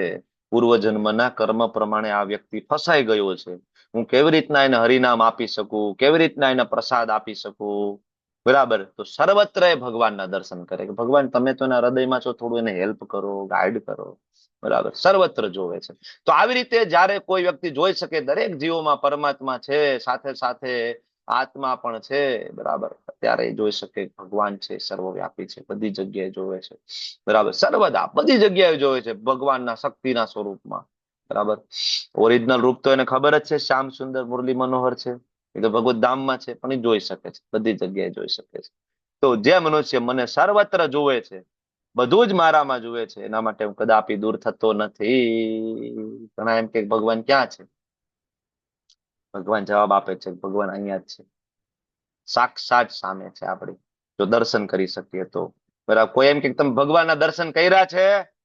આપણે કહીએ હા, અમે રોજ દર્શન કરીએ છીએ, એવરી ડે, રોજ રાધા ગોવિંદજીના દર્શન અમે સાક્ષાત કરીએ છીએ, કારણ કે ભગવાનના શ્રી વિગ્રહ અને ભગવાનની અંદર કોઈ તફાવત નથી. તો મનુષ્ય જોવે છે, સર્વત્ર જોવે છે ભગવાનના ફોટા અને ભગવાનમાં. અત્યારે જોવાય કેટલા બધામાં છે રાધા ગોવિંદજીના દર્શન સાક્ષાત કરી શકાય છે. અત્યારે પણ હિરલ પટેલ માતાજીના બેકગ્રાઉન્ડમાં જો રાધા ગોવિંદજી છે, જોઈ શકાય છે. તો બરાબર, ભગવાનનો ફોટો, ભગવાનના વિગ્રહ અને ભગવાનમાં કોઈ તફાવત નથી. સાક્ષાત વ્યક્તિ જોઈ શકે છે, સર્વત્ર મારી સાથે ભગવાન છે, કદાપી દૂર ના થાય, અને તે પણ મારા માટે કદી દૂર થતો નથી, બરાબર. બાકી ભગવાન સામે હોય ને તો પણ વ્યક્તિ ઓળખી ના શકે. દુર્યોધનની સામે, ધૃતરાષ્ટ્રની સામે ભગવાન હતા કે નહોતા? હતા ને, સતત એની સામે ભગવાન હતા, ઓળખી ના શક્યા. આ તો માયાવી પુરુષ છે, આ તો છલીઓ છે, બરાબર. પણ કુંતી મહારાણીને ખબર હતી કે ભગવાન છે, બરાબર. ધૃતરાષ્ટ્ર છે, મહાભારતના યુદ્ધ પહેલા કુંતી મહારાણીને મળવા જાય છે. કુંતી મહારાણીને કહે છે કે તમારા પુત્રોને કહી દો અમારા શરણાગત થઈ જાય 5 પાંડવોને, કારણ કે એની બચવાની કોઈ શક્યતા નથી, કારણ કે એને કોઈ સાથ આપવાનું નથી, કારણ કે હું રાજા છું, તો બીજા બધા જ રાજા રજવાડુઓ અમારી સાથે રહેશે, અમારા પક્ષમાં, એની બાજુ કોઈ નહીં રહે, નાહકના મૃત્યુ પામશે, મરી જશે બધા, એને કયો અમારા શરણાગત થઈ જાય. કૃષ્ણ છે એની બાજુ, પણ એ પણ શસ્ત્ર ઉપાડવાના નથી, તો એનો વધ નિશ્ચિત છે, ધૃતરાષ્ટ્ર કહે છે કુંતી મહારાણીને મહાભારતમાં. ત્યારે કુંતી મહારાણી કહે છે કે કૃષ્ણ નિશસ્ત્ર છે ને એટલા જ કાફી છે, કારણ કે તમે કૃષ્ણને હજી ઓળખતા નથી, કૃષ્ણ છે કોણ, એને શસ્ત્ર ઉપાડવાની જરૂર પણ નથી, કારણ કે એ જ આદિ પુરુષ છે, એ જ નારાયણ છે, એ સ્વયં ભગવાન છે, એને જરૂર નથી. સંકલ્પ માત્રથી મહાભારતનું યુદ્ધ પૂરું કરી શકે છે, ક્ષણભરમાં તમારા બધાનો વિનાશ કરી શકે છે. તો એની કૃપા છે કે હજી તમે બધા શ્વાસ લ્યો છો, એની તમારા ઉપર કૃપા છે કે હજી તમે બધા શ્વાસ લ્યો છો, બાકી એ સંકલ્પ માત્રથી તમારા બધાનો વધ કરી શકે છે. કુંતી મહારાણીને આટલો વિશ્વાસ હતો, કારણ કે એને ખબર હતી કોણ છે? ભગવાન છે, બરાબર ને. ભગવાનના ભક્તો ભગવાનને જોઈ શકે છે, બાકી ભગવાન સાક્ષાત સામે ઉભા હોય ને, હિરણ્યકશિપુની સામે ભગવાન નહોતા ઉભા હમણાં જ, બરાબર ને. નરસિંહ ચતુર્દશી હિરણ્યકશિપુની સામે ભગવાન હતા ને, હિરણ્યકશિપુ નહોતો ઓળખી શકતો, પ્રહલાદ મહારાજ ઓળખી ગયા ને, બરાબર. મારા ભગવાન છે, બધી જગ્યાએ દેખાય છે, યો મામ પશ્યતિ સર્વત સર્વચ મય પશ્યતિ. છે તારો વિષ્ણુ આ સ્તંભ ની અંદર છે? હા પપ્પા ત્યાં છે. તમને કેમ નથી દેખાતા? બધી જગ્યાએ છે મારા ભગવાન. બરાબર. ધાડ દઈને સ્તંભ તોડે છે, નરસિંહદેવ ભગવાન પ્રગટ થાય છે. બરાબર. ખૂબ ખુશીનો દિવસ છે ને આપણા માટે તો. નરસિંહદેવ પ્રગટ થયા પ્રહલાદ મહારાજ માટે. આપણે ખુશી ત્યારે કરવી જોઈએ જયારે આપણે ભક્ત બની જાય. બરાબર ને? બાકી આપણા માટે તો આમ જોઈએ તો આપણે હિરણ્યકશિપુ તિરોભાવ દિવસ કહેવાય આમ જોવા જઈએ તો. કારણ કે હિરણ્યકશિપુ આપણો લીડર ખરો ને. આપણે ગુણ તો હિરણ્યકશિપુ જેવા છે ને, પ્રહલાદ મહારાજ જેવા ક્યાં ગુણ છે? હિરણ્ય એટલે સોનું, કશિપુ એટલે સુવાળી પથારી. તો આપણે નથી ગમતું સોનું, ચાંદી, હીરા, મોતી, જવાહરાત ભેગા કરવા, રૂપિયા પૈસા ધન ભેગું કરવું, સુવાળી પથારી, કામ વાસના ભોગ આપણને નથી ગમતો? બરાબર ને? તો આપણા માટે તો આમ જોઈએ તો આપણા લીડર નું એ દિવસે ડેથ થઈ ગયું. હિરણ્યકશિપુ પ્રભુજીનો તિરોભાવ દિવસ છે એ દિવસે. ભક્તોને આનંદ થાય ને, જેથી આપણે ભક્ત બનશું તેથી આપણે ખરા અર્થમાં આનંદ થાય. બરાબર. તો ભગવાન સામે હોય તો પણ દર્શન કરી શકાય, ભગવાનની કૃપા ના હોય તો. ભગવાન હંમેશા એ રાઈટ પોતાની પાસે રિઝર્વડ રાખે છે. નાહમ પ્રકાશ સર્વસ્ય યોગ માયા સમાવૃત. ભગવાન કેવો મારી જાતને ઢાંકીને રાખવું, કોઈની શક્તિ નથી કે મારી પરમિશન વગર મારા દર્શન કરી શકે.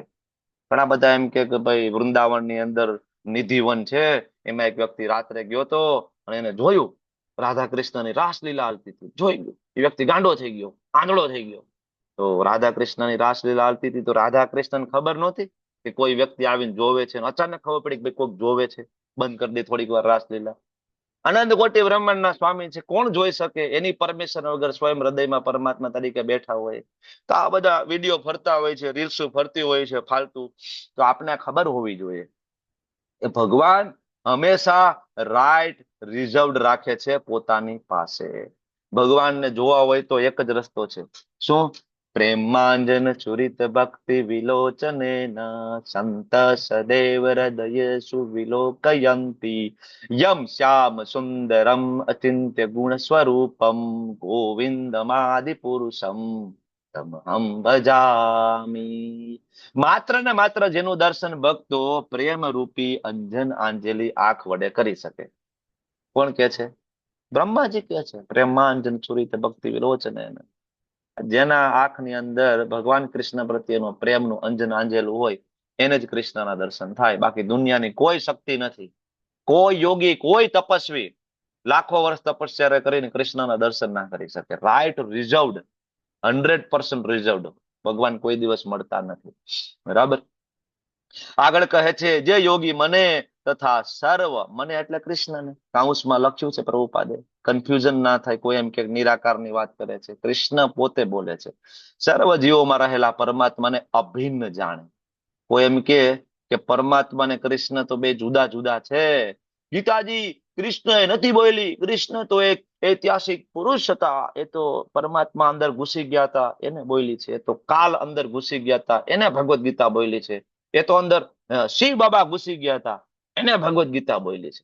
કેમ ભાઈ અંદર ઘૂસી બાજુમાં ક્યાંય સોફા સેટ ખુરશી ના મળે, બાજુમાં બેસી ના બોલી શકે? કૃષ્ણને કે ભાઈ તમે ઘોડાને થોડીક વાર થોડુંક નીણ નાખી દો, હું અર્જુનને થોડીક ભગવદ ગીતા કહી દઉં, 45 મિનિટ લાગશે, ત્યાં સુધીમાં તમે થોડો પોરો ખાઈ લ્યો. આવું ના કરી શકે. કાલ કૃષ્ણ કરતા શક્તિશાળી હોય, પરમાત્મા કૃષ્ણ કરતા શક્તિશાળી હોય તો કૃષ્ણને ના કહી શકે? સાક્ષાત પરમાત્મા જુદા પ્રગટ થઈ ગયા. કૃષ્ણને કીધું ભાઈ તમે ઐતિહાસિક પુરુષ છો અને ભાઈ મારે ભગવદ ગીતા બોલવાની છે અને તમે આ ઘોડાને નીણ નાખી દો. ત્યાં હમણાં હું અર્જુનને સમજાવી દઉં ભગવદ ગીતા શું છે. આવું કે ઉલ્લેખ? એટલે અહીંયા પ્રભુપાદ સમજાવે છે કે મને એટલે કે કૃષ્ણ અને સર્વ જીવોમાં રહેલા પરમાત્મા એને અભિન્ન જાણે છે. બે એક છે, જુદું જુદું નથી. કૃષ્ણ ઐતિહાસિક પુરુષ નથી, સામાન્ય પુરુષ નથી, આપણા જેવા માણસ નથી, સ્વયં ભગવાન છે. અને કૃષ્ણએ પોતે જ ભગવદ ગીતા એના મુખેથી બોલેલી છે. બરાબર. એટલે ભગવાન કે છે પણ ભક્તિ ભાવે સેવા કરે. અભિન્ન જાણીને પરમાત્માની ભક્તિ ભાવે. પરમાત્માની સેવા અને કૃષ્ણની સેવામાં તફાવત નથી. બરાબર. અચિંત્ય ભેદાભેદની દ્રષ્ટિએ જોવા જાવ તો તફાવત નથી અને છે પણ ખરો. કારણ કે પરમાત્મા એ આંશિક સાક્ષાત્કાર છે અને ભગવાનની સેવા એ પૂર્ણ સાક્ષાત્કાર છે. પણ કૃષ્ણની સેવા કરો તો પરમાત્માની સેવા એમાં ઓટોમેટિક થઈ જ જાય છે.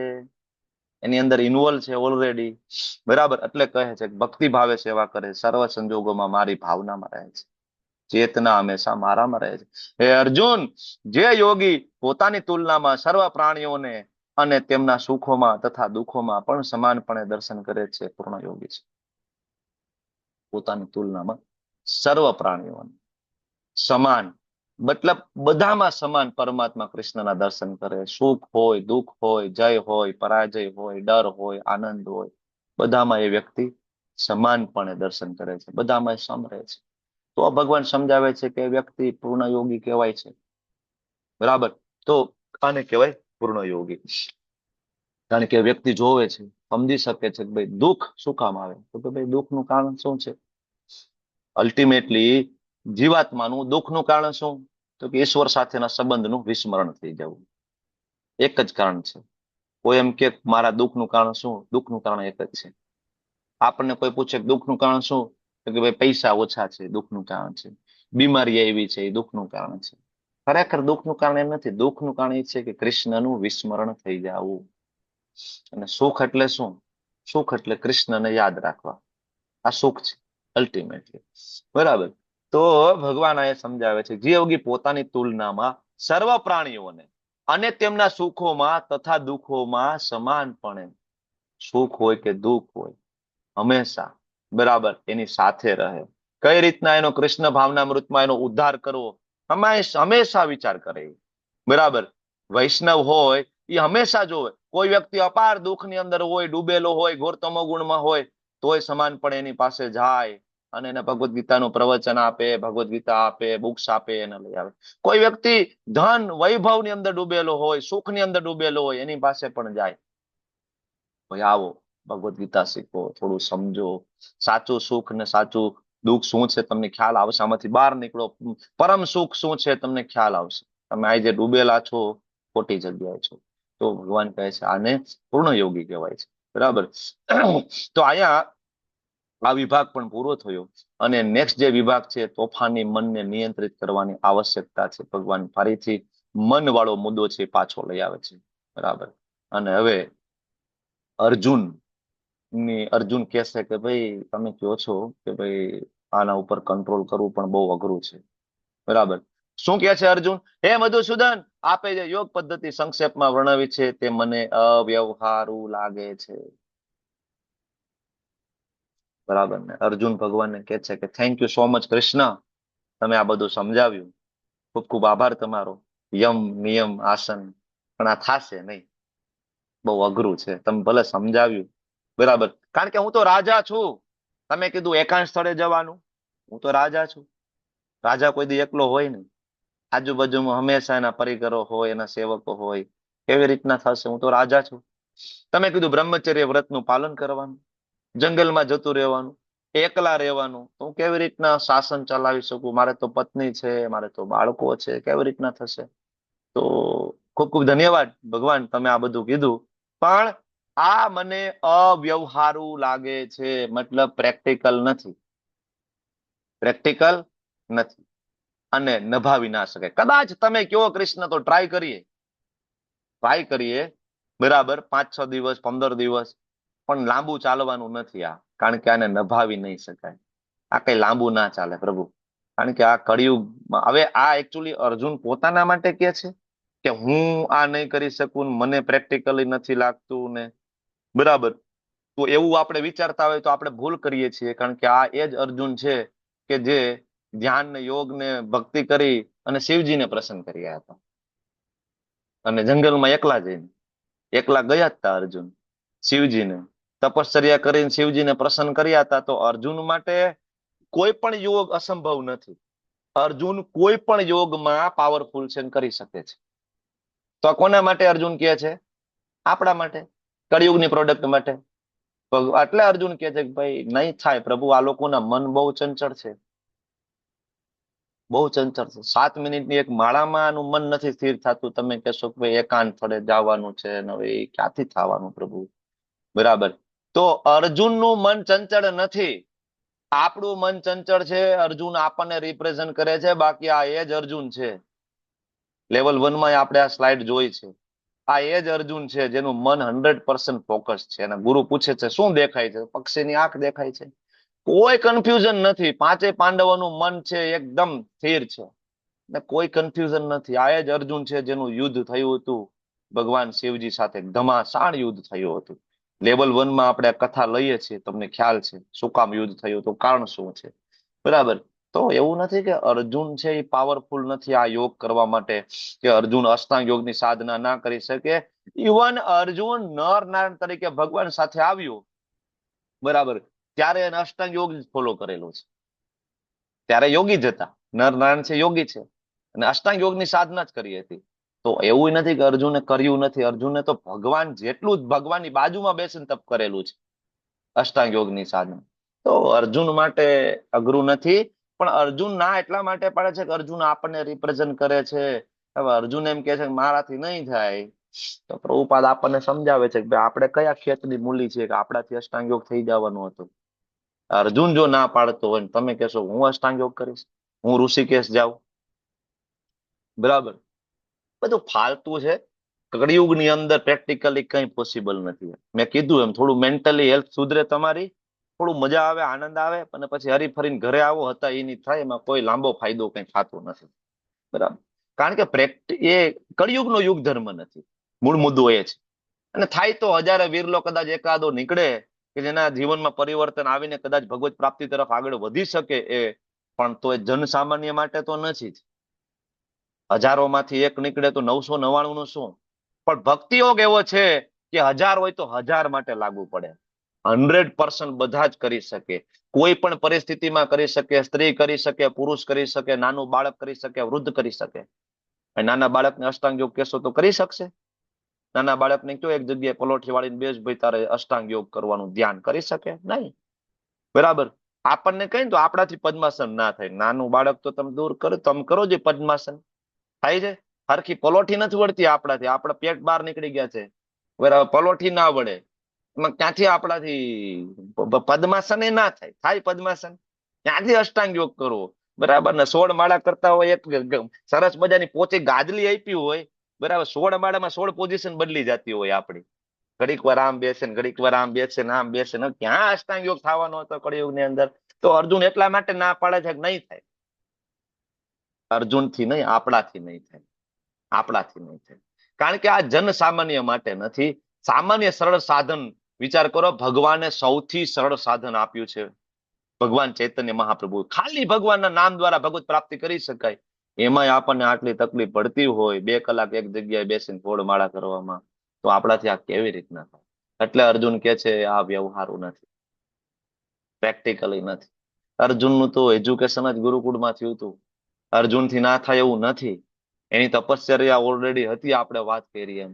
પણ એ આપણને કહે છે કે ભાઈ ના થાય. તો આવા ઘણા બધા લોકો અત્યારે છે, આવી યોગ પદ્ધતિ ની ભલામણ કરે છે. આવી સંસ્થાઓ, સંપ્રદાયો અલગ અલગ છે, બરાબર, સોહમ સોહમ કરાવે છે લોકોને, પણ દેટ ઇઝ નોટ પ્રેક્ટિકલ. કળિયુગની અંદર એ પ્રેક્ટિકલ છે નહીં. Only waste your time. ખાલી તમે તમારો ટાઈમ વેસ્ટ કરો છો એની અંદર, બીજું કાંઈ ના થાય.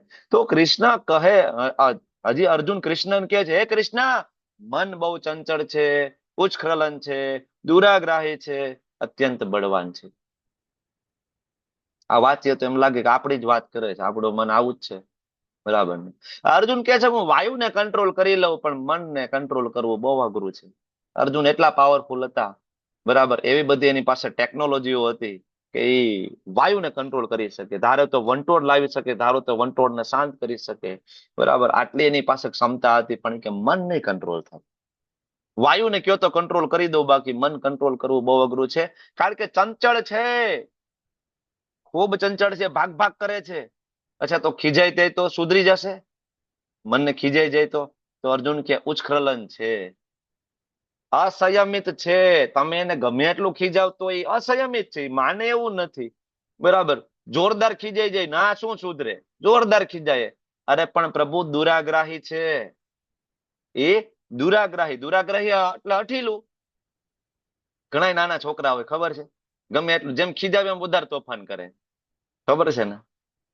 બરાબર, બહુ ખીજાવ તો વધારે, અને વધારે ખીજાવ તો ભેકડો તાણે. ઉલટાનું એમ થાય કે પેલા બરોબર હતું, મહેમાન કોક આવ્યા હોય ને ખીજાણા હોય તો એ રાળો રાળ કરી મૂકે, આખું ઘર માથે લઈ લ્યો, બરાબર. તો અહીંયા ભગવાન અહીંયા કે છે અર્જુન કે ભાઈ તમે કયો ખીજાઈ જાય, પણ એ તો દુરાગ્રહી છે, હઠીલું છે.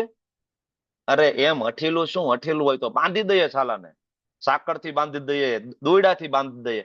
અરે ભગવાન કેવી વાત કરો છો, અત્યંત બળવાન છે, અત્યંત બળવાન છે. ગમે એનાથી બાંધો તો પણ એ રે નહીં. સાકરનું કાંઈ આવે નહીં મન આગળ, સાકરનું મનને બાંધી ના શકાય. અર્જુન મનની ક્વોલિટી સમજાવે છે કે મન તો આટલું બધું આપણો મોટો શત્રુ છે પ્રભુ, very difficult, very difficult. Arjun છે એ રિપ્રેઝન્ટ કરે છે આપણા મનને, કે આપણું મન કેવું છે. આવું નથી થતું, બરાબર. નક્કી કર્યું હોય ને કે આજ તો માળા કરવા ભગવાનમાં મન લાગી જાય, બરાબર, હરે કૃષ્ણ ભગવાનમાં વિચાર ભગવાન ના જ કરવા છે, બીજું કાંઈ વિચાર નથી કરવા. થોડીક વારમાં મન ક્યાં ભાગી ગયો એ ખબર જ ના પડે. પછી યાદ આવે ભાઈ મારે ભગવાનના વિચાર કરવાના હતા. એને તમારે યાદ દેવડાવવું પડશે. જો બીજા માટે યાદ નહીં દેવડાવવું પડે, આખા દિવસના બીજા 17 વિચારો બીજા એને આવશે, ઓટોમેટિક આવશે, પણ ખાલી એને તમારે ભગવાન માટે યાદ દેવડાવવું પડશે. ભાઈ તાર ભગવાનનો વિચાર કરવાનો છે. આપણે ભાઈ માળા કરીએ છીએ, સ્પેશિયલ ટાઈમ આપણે કાઢ્યો, એટલી વાર તો તું ભગવાનનો વિચાર કર, એટલી વાર ભગવાનમાં તું લાગી જા. એને તમારે રિમાઇન્ડ આપવું પડશે. વાહ, ભાગી જશે. જેવું પકડીને લઈ આવશો ને, બરાબર, થોડીક વાર તમે કરશો માળા, ભાગી જશે. વળી પકડીને લઈ આવશો, વળી ભાગી જશે. એટલે અર્જુન કે છે બહુ ચંચળ છે, ઉચ્છ્રલન છે, દુરાગ્રહી છે, બહુ બળવાન છે પ્રભુ, ગમે એમ પકડો ભાગી જાય, બરાબર. તો ભગવાનનો જવાબ આપણે નાની એવી 3-4 મિનિટની બ્રેક પછી સાંભળીએ ભગવાન શું કહે છે. તો કોઈ કીર્તન લેવું છે એનીબડી? હરે કૃષ્ણ પ્રભુજી, રમણા મંજરી માતાજી લેવાના છે. હરે કૃષ્ણ. ચાલો રમણા મંજરી માતાજી, ઓવર ટુ યુ.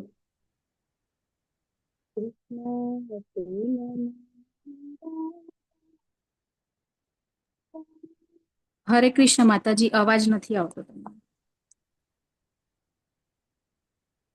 માતાજી અવાજ? હા, આવ્યો. ઓકે. આપણે યુગલાસ લઉં છું. કૃષ્ણ પ્રેમમયી રાધા, રાધા પ્રેમમયો હરે, જીવને નિધને નિત્યમ, રાધા કૃષ્ણ ગતિર્મમ, કૃષ્ણ દ્રવ્ય વિનમ રાધા, રાધા દ્રવ્ય વિનમ હરી, જીવને નિધને નિત્યમ, રાધા કૃષ્ણ ગતિર્મમ. કૃષ્ણ પ્રેમમયી રાધા, રાધા પ્રાણમયો હરી, જીવને નિધને નિત્યમ, રાધા કૃષ્ણ ગતિર્મમ. કૃષ્ણ દ્રવ્યમયી રાધા, રાધા દ્રવ્યમયો હરી, જીવને નિધને નિત્યમ, રાધા કૃષ્ણ ગતિર્મમ. કૃષ્ણ ગૃહસ્થિતા રાધા, રાધા ગૃહસ્થિતો હરી, જીવને નિધને નિત્યમ, રાધા કૃષ્ણ ગતિર્મમ. કૃષ્ણ ચિત્તસ્થિતા રાધા, રાધા ચિત્તસ્થિતો હરી, જીવને નિધને નિત્યમ, રાધા કૃષ્ણ ગતિર્મમ.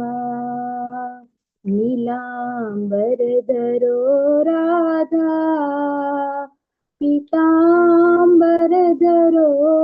હરી, જીવને નિધને નિત્યમ, રાધા કૃષ્ણ ગતિર્મમ. વૃંદાવનેશ્વરી રાધા, કૃષ્ણ વૃંદાવનેશ્વર, જીવને નિધને નિત્યમ, રાધા કૃષ્ણ ધતીર્મમ હરે કૃષ્ણ કૃષ્ણ હરે હરે હરે રામ રામ રામ હરે હરે. હરે કૃષ્ણ પ્રભુજી. હરે કૃષ્ણ. ધન્યવાદ રમણા મંજરી માતાજી, ખૂબ સુંદર કીર્તન માટે. Thank you. બરાબર. તો હવે વાત કરતા હતા મનના લક્ષણો કેવા છે, કેવું લક્ષણ ખોટું આપણું મન છે. અર્જુન એની વાત કરતા હતા. તો ભગવાન સોલ્યુશન આપે છે. ભગવાન કે છે, શ્રી ભગવાન વાચ અસંશયમ મહાબાહો મનોનિગ્રહમ ચલમ. ભગવાન કે તારી વાત સાચી છે. તું કેસ ને મન બહુ ચંચળ છે, એક્ઝેક્ટ તારી વાત સાચી છે. સારા ટીચરનું આ લક્ષણ છે. એ સ્વીકારે સામેવાળાની વાતને, બરાબર, કાપી ના નાખે. ભગવાન વાતને કાપતા નથી. કે તો ગુરુકુળમાં શું કર્યું ભાઈ એટલો બધો ટાઈમ? મન ચંચળ છે, કંટ્રોલમાં નથી આવતું. ગુરુકુળમાં શું કર્યું? આટલું બધું ભણ્યા, યોગ કર્યા, પ્રાણાયામ કર્યા, બરાબર. ભગવાન કે ના, નિસંદેહ ચંચળ મનને વશ કરવું અઘરું છે, પણ રસ્તો તો છે અર્જુન. અભ્યાસ એ તું કૌંતેય, હે કૌંતેય, અભ્યાસ કરો, પ્રેક્ટિસ કરો. વૈરાગ્યેણ ચ ગુહ્યતે, વૈરાગ્ય. અભ્યાસ એટલે ડૂઝ, નિયમો. વૈરાગ્ય એટલે કે ડોન્ટ, શું નથી કરવાનું. અભ્યાસ એટલે કે શું કરવાનું છે. અભ્યાસ એટલે 16 માળાનો અભ્યાસ કરવાનો છે. હરે કૃષ્ણ મહામંત્રનો જપ કરવું, રીડિંગ કરવું, વૈષ્ણવ સંઘ કરવું, આને કહેવાય અભ્યાસ. બરાબર. અને વૈરાગ્ય એટલે કે ડોન્ટ, એટલે કે શું નથી કરવાનું. 4 નિયમો પરફેક્ટલી પાલન કરવાના છે. માંસાહાર નથી કરવાનો, વ્યભિચાર નથી કરવાનો, જુગાર નથી રમવાનું, બરાબર. આ બધા જે નિયમો જે છે, બરાબર, વૈરાગ્ય. કારણ કે તમને ખબર છે, કારણ કે આ જે 4 નિયમો આપણને જે આપ્યા છે, એ 4 આપણા ધર્મના સ્તંભ જે છે, એના ઉપર ટકેલા છે. માંસાહાર કોઈ કરે તો કરુણા જતી રહે, જુગાર કોઈ રમે તો સત્યતા જતું રહે, એના વ્યસન કરે તો તપશ્ચર્યા જતી રહે, અને વ્યભિચાર કરે તો પવિત્રતા જતી રહે. તો કરુણા, સત્ય, તપ અને પવિત્રતા છે, ધર્મના સ્તંભ છે. આને કહેવાય વૈરાગ્ય. તો આ જીવનમાં લાવવું પડશે, ત્યારે મન કંટ્રોલમાં આવશે. એટલા માટે ઇસ્કોનની અંદર 4 નિયમ અને 16 માળા એ ફરજિયાત છે. પછી એ 4 નિયમ 16 માળા 1 વર્ષ થાય પછી તમને દીક્ષા માટે એલિજિબલ ગણવામાં આવે. 4 નિયમ અને 16 માળા હોય તો તમને ભક્તિ શાસ્ત્રીમાં એડમિશન મળે. ત્યાં સુધી ભક્તિ શાસ્ત્રીમાં એડમિશન ના મળે. કારણ કે એવું માનીએ કે 4 નિયમ 16 માળા, બરાબર, જે લોકો કરતા હોય એનું મન થોડું વશમાં આવે, થોડું કંટ્રોલ કરી શકે, તો એ ભક્તિ શાસ્ત્રીને કંઈક સમજી શકે, બરાબર. એટલે અહીંયા કહે છે ને, પરંતુ યથા યોગ્ય અભ્યાસ તથા વૈરાગ્ય. અભ્યાસ એટલે કે ડૂઝ, વૈરાગ્ય એટલે કે ડોન્ટ. આનું ધ્યાન રાખે, બરાબર, તો ભગવાન કહેશે થઈ જશે. અભ્યાસ તો કર, પ્રેક્ટિસ મેક એ મેન પરફેક્ટ, બરાબર. જે મનુષ્યનું મન અસંયમિત છે એને આત્મ સાક્ષાત્કાર દુર્લભ છે. કોઈ એમ કે ભાઈ આ બધું શું જરૂર છે, ભાઈ મનને કંટ્રોલ કરવું, ના તે બધું એમને નહીં ચાલે. ભગવાન કે મનને કંટ્રોલ કરવું જ પડશે, કોઈ રસ્તો નથી. કેવી રીતના કરવું આગળ કહી દીધું, અભ્યાસ અને વૈરાગ્ય, ડૂઝ એન્ડ ડોન્ટ, બરાબર. બસ આ ફોલો કરવાનું છે, મન સંયમિત થશે જ તો જ સફળતા નિશ્ચિતપણે મળશે. ભગવાન કે છે મન અસંયમિત હોય તો આત્મ સાક્ષાત્કાર પણ નહીં થાય. પરમાત્મા સાક્ષાત્કાર તો એના પછીની વાત છે ને ભગવત સાક્ષાત્કાર એના ઉપરની વાત છે. 3 રિયલાઇઝેશનના સ્ટેજ છે ને, આત્મ સાક્ષાત્કાર, પરમાત્મા સાક્ષાત્કાર, ભગવત સાક્ષાત્કાર, બરાબર. તો પેલું પગથિયું આત્મ સાક્ષાત્કાર પણ દુર્લભ થઈ જાય જો વ્યક્તિનું મન સંયમિત ના હોય. તો જેનું મન સંયમિત છે, યોગ્ય ઉપાય દ્વારા. યોગ્ય ઉપાય કોણ શીખડાવશે? ગુરુ મહારાજ શીખડાવે. એટલે 4થા અધ્યાયમાં ભગવાને કીધું તદ્વિધિ પ્રણિપાતે ને પરિપ્રશ્ને સેવયા. ગુરુ પાસે જા, એ તને યોગ્ય ઉપાય આપશે કે કેવી રીતના મનને કંટ્રોલ કરવાનું. તો યોગ્ય ઉપાય, નિશ્ચિતપણે સફળતા પ્રાપ્ત થશે. સફળતા શું છે? ભગવાન કૃષ્ણના ચરણ કમળમાં આપણું મન લાગી જાય, આપણે સફળતા છે. તો એ નિશ્ચિતપણે પ્રાપ્ત થશે. પણ એના માટે શું કરવું પડશે? ડૂઝ એન્ડ ડોન્ટ, અભ્યાસ અને વૈરાગ્ય, 4 નિયમ અને 16 માળા, એ એનો પાયો છે. આ ના થાય ત્યાં સુધી અઘરું છે. તો અર્જુન કહે છે પ્રભુ તમે કહો છો વાત તો સાચી છે, ટ્રાય પણ કરીએ ચાલો. તમે કીધું કે 4 નિયમ ને 16 માળા ને આ બધું કરીએ, કઈ વાંધો, શરૂઆત કરીએ, કોઈ વાંધો નથી. બરાબર. ઘણા બધા લોકો છે ભક્તિમાં આવે, નવા નવા હોય, થોડા દિવસમાં ઉન્નત ભક્ત બનવાની કોશિશ કરતા હોય ને ધીમે ધીમે આગળ વધે, નિયમોનું પાલન કરવા માંડે, ધોતી કુર્તો પહેરે, તિલક કરવા માંડે, બધું. પણ અર્જુન એ પ્રશ્ન પૂછે છે કે પ્રભુ ધારો કે એવું થયું તો, એમાં સફળતા ના મળી તો ગતિ શું થાય? શરૂઆતમાં તો ભાઈ કીધું ક્લાસની અંદર કે ભાઈ આ કરો, તો કર્યું, આત્મ સાક્ષાત્કારની પ્રક્રિયાને શ્રદ્ધાપૂર્વક ગ્રહણ કરી. પણ પછી એવું થયું કે ભૌતિકતાના કારણે, એટલે કે જૂના મિત્રો મળી ગયા. હા ભાઈ, હવે આ ઉંમર નથી ભક્તિ કરવાની, આ શું માંડવું છે સવાર સવારમાં 16 માળા, આ ધોતી કુર્તો, આવું સારું લાગે આપણને? હાલ આપણે જવું છે દીવ, ગોવા, શિમલા, મનાલી. જૂના મિત્રો પાછા મળી ગયા. ચીલ, ચા મૂકી દીધી. અરે ચા વગર તો નકામું છે ભાઈ, ચા વગર ચાલે કોઈ દી? જાયે કાશ્મીર, બરાબર, આપણે લઈશું સાથે ગ્લાસમાં ચા, હોય ભલા માણસ મૂકવાની કોઈ દિવસ? આજ તો ઉંમર છે, અત્યારે એન્જોય નહીં કરી તો હું જવાબ આપીશ ઉપર જઈને ભગવાનને? ભગવાન કહેશે આવડું મોટું જગત તારા માટે બનાવ્યું તું, બધી વિષય વાસનાઓ મૂકી હતી, એન્જોય કર્યું કે નહીં? ભગવાન પૂછશે તને, શું જવાબ આપીશ? આવી દલીલો કરે ને? બરાબર. તો આવા મિત્રો જો પાછા મળી જાય અને ભક્તિમાં જો પતન થઈ ગયું, તો અર્જુન પૂછે છે કે ભગવાન એની ગતિ શું થાય? કોઈ ભક્તિ શરૂઆત તો કરી દીધી, પણ જૂના આવા બધા મિત્રો મળી ગયા, એવું ફેમિલી, બરાબર, કઈ લોસ થઈ ગયો, પ્રિયજનનું કોઈનું મૃત્યુ થઈ ગયું, ભક્તોનો સંગ છૂટી ગયો, ભક્તિમાં પતન થઈ ગયું, તો ભગવાન એનું શું થશે? એનું કરેલું બધું વ્યર્થ જશે, બધું શૂન્ય, ઝીરો, ધોબીનો કૂતરો ઘરનો નહીં, ઘાટનો નહીં. આ બાજુ ભક્તિ કરી તો ભગવાન ના મળ્યા, અને આ બાજુ એન્જોયમેન્ટ ના મળ્યું, જૂના મિત્રો છૂટી ગયા. કેટલાય વખત એ લોકો દીવ જઈ એવા, ગોવા જઈ એવા, હું તો ગયો નહીં, રહી ગયો. હું મંગલા આરતીમાં આવતો હતો રોજ, બરાબર, તો મેં મજા ન કરી, ભગવાને ન મળ્યા. ધોબીનો કૂતરો ઘરનો નહીં, ઘાટનો નહીં. અર્જુન કે આવું થશે? ભગવાનને કેટલો પ્રેક્ટિકલ પ્રશ્ન છે, જુઓ તમે, કેટલો પ્રેક્ટિકલ પ્રશ્ન અર્જુન પૂછે છે. ભગવાન આવું થશે, શું થશે આમ? બરાબર. તો હજી આગળ અર્જુન પૂછે છે, એ મહાબાહુ કૃષ્ણ, અધ્યાત્મ પ્રાપ્તિના માર્ગથી ભ્રષ્ટ થયેલો મનુષ્ય આધ્યાત્મિક અને ભૌતિક બે સફળતામાંથી પતન નથી થતો? નો એને તમે મળ્યા કે નો ભૌતિક આનંદ મળ્યો? ઓલા બધા તો ગયા હતા ગોવા ને એ ચીલ પાર્ટી કરી, આ ભાઈ તમારી આવી રહ્યા હતા હરે કૃષ્ણ કરવામાં, તમે મળ્યા નહીં ને પાર્ટી ના થઈ. તો આધ્યાત્મિકતા ભૌતિકતા બે માં એને સફળતા ન મળી, બે માં પતન ના થયું. છિન્ન ભિન્ન થયેલા વાદળની જેમ નષ્ટ થઈ ગયો.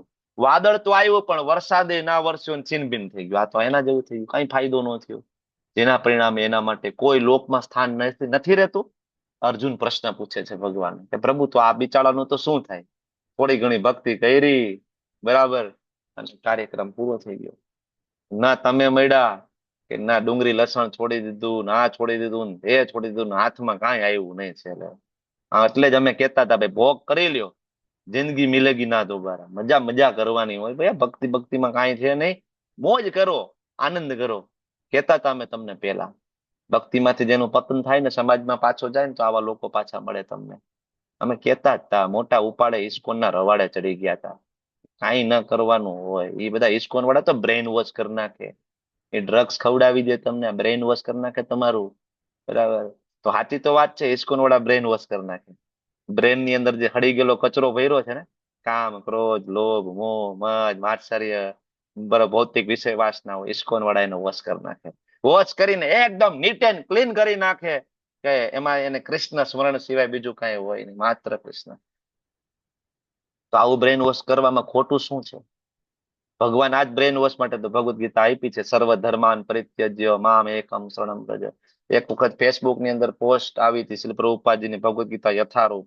તો નીચે કેટલા બધા કોમેન્ટ લખતા હતા કે આ ભગવદ ગીતા કે ખોટી છે, કે આ ભગવદ ગીતામાં બધી જગ્યાએ ભક્તિ યોગ જ આપ્યો છે, કે દાદાએ ટ્રાન્સલેશન બરાબર નથી કર્યું. પર એક જણાએ નીચે લખ્યું હતું કે આ ભગવદ ગીતા બ્રેન વોશ કરી નાખે છે, આ ભગવદ ગીતા યથારૂપ કોઈ વાંચે તો એ ભગવાન કૃષ્ણનો ભક્ત બની જાય છે. એટલે ભગવદ ગીતા વાંચીને ભક્ત ના બને તો શું બુટલેગર બને? ભગવદ ગીતા વાંચીને કોઈ કૃષ્ણનો ભક્ત ન બને તો શું બને?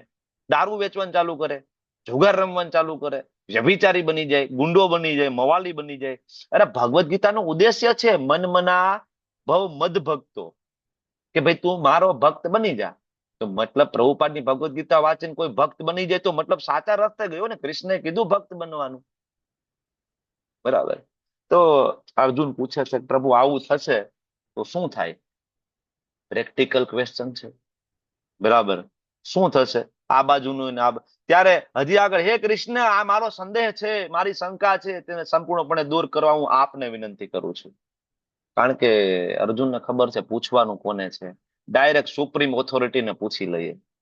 બરાબર ને, પાછળથી કોઈ બીજા ઋષિ મુનિઓને પૂછીએ ને કદાચ એ આન્સર આપે, બરાબર, તો કોઈ એમ કે ના ના આ તો કૃષ્ણએ નથી કીધું, તો અર્જુન કે નહીં નહીં, કરેક્ટ એવો પ્રશ્ન છે ને, તમે જ આન્સર આપો, બીજા કોઈ નહીં. સુપ્રીમ ઓથોરિટી તમે જ કહો, બરાબર, કે આ મુશ્કેલીમાંથી બહાર કેમ નીકળી શકાય. આવું તો થશે, ભક્તો ભક્તિ કરશે, પડી જશે તો શું થશે? બરાબર, બે બાજુથી પતન. તો તમે આ ડાઉટ ક્લિયર કરો. આપના સિવાય અન્ય કોઈ એવો નથી કે આ સંશયને નષ્ટ કરી શકે.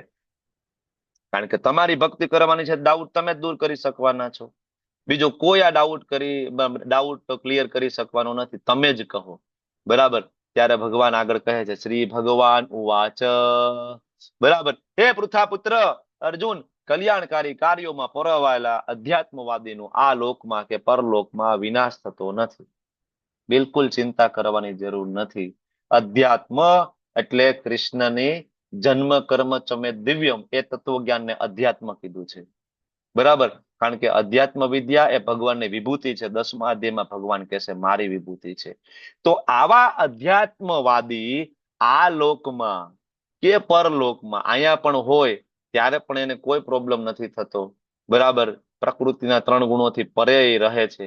બરાબર. ઘણા બધા પાપ કર્મ ઇવન આ લોકમાં જ એને ડિસ્કાઉન્ટ મળી જાય છે, અને પરલોકમાં એનો વિનાશ થતો નથી, ભગવત ધામ જાય છે. હે મિત્ર, ભલું કરવા વાળાની કદાપી અધોગતિ થતી નથી. આ ભલું કરવું એટલે કૂતરાને રોટલા નાખવાની વાત નથી કરતા એ ભગવાન. બરાબર. શિયાળામાં ધાબળા ઓઢાડવાને ભલું કરવાની વાત નથી. ભલું કરવું એટલે કે વૈષ્ણવ વજન તો તેને કહીએ જે પીડ પરાઈ જાણે રે.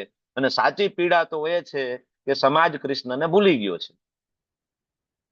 સમાજનું દુઃખ દૂર કરવાનો એક જ રસ્તો છે કે એ જે કૃષ્ણનું વિસ્મરણ થયું એને કૃષ્ણનો પાછો તમે સ્મરણ કરાવી દો. બરાબર. એટલે સમાજ દુઃખમાંથી બહાર નીકળી જાય. તો આ ભલું કરવા વાળાની કદાપી અધોગતિ થતી નથી. બુક ડિસ્ટ્રીબ્યુશન કરે, લેક્ચર લે, ક્લાસ લે, કઈ ને કઈ કરે, બરાબર, તો કાંઈ ચિંતા કરવાની જરૂર નથી. આ લોકમાં ને પરલોકમાં ભગવાન કે એનો ક્યાંય વિનાશ થતો નથી. એક વખત એ વ્યક્તિએ પ્રભુપાદને પૂછ્યું, સ્વામીજી તમે કહો છો કૃષ્ણ કૃષ્ણ કૃષ્ણ કૃષ્ણ કૃષ્ણ, બધાને કહો છો હરે કૃષ્ણ, ભોગ લગાડો, આ કરો આ કરો આ કરો, કેટલા બધું તમે કરાવો છો. સ્વામીજી કે ધારો કે અમારું કે મૃત્યુ થયું અને પછી તમે પાછળથી ખબર પડી કે કૃષ્ણ નામની કોઈ વ્યક્તિ છે જ નહીં. બરાબર. તો આટલો બધો તમે સંઘર્ષ કર્યો, ઘર-બાર છોડી દીધું, ડુંગળી લસણ છોડી દીધા, મૂવી નો જોયા, તો તમે કઈ હેરા ફેરા નહીં, એકવાર એન્જોય ના કર્યું, તો તમને ખૂબ પછતાવો થશે ને પછી. બરાબર. ત્યારે પ્રભુપાદ જવાબ આપે છે, બરાબર, કે અમને તો કોઈ દુઃખ નથી, આમે ઇસ્કોન વાળા ખૂબ આનંદમાં છે. બરાબર. સવાર બપોર સાંજ ભગવાનનો પ્રસાદ મળે છે. આપણે દર રવિવારે પાર્ટી હોય છે મંદિરની અંદર. આપણે ડિસ્કોથેકમાં જવાની જરૂર નથી. ડિસ્કોથેક કરતા વધારે, બરાબર, જમ્પ મારી મારીને કીર્તન કરીએ છીએ. તમે લોકો યાત્રામાં આવ્યા હોય તો તમને ખબર પડશે. બરાબર.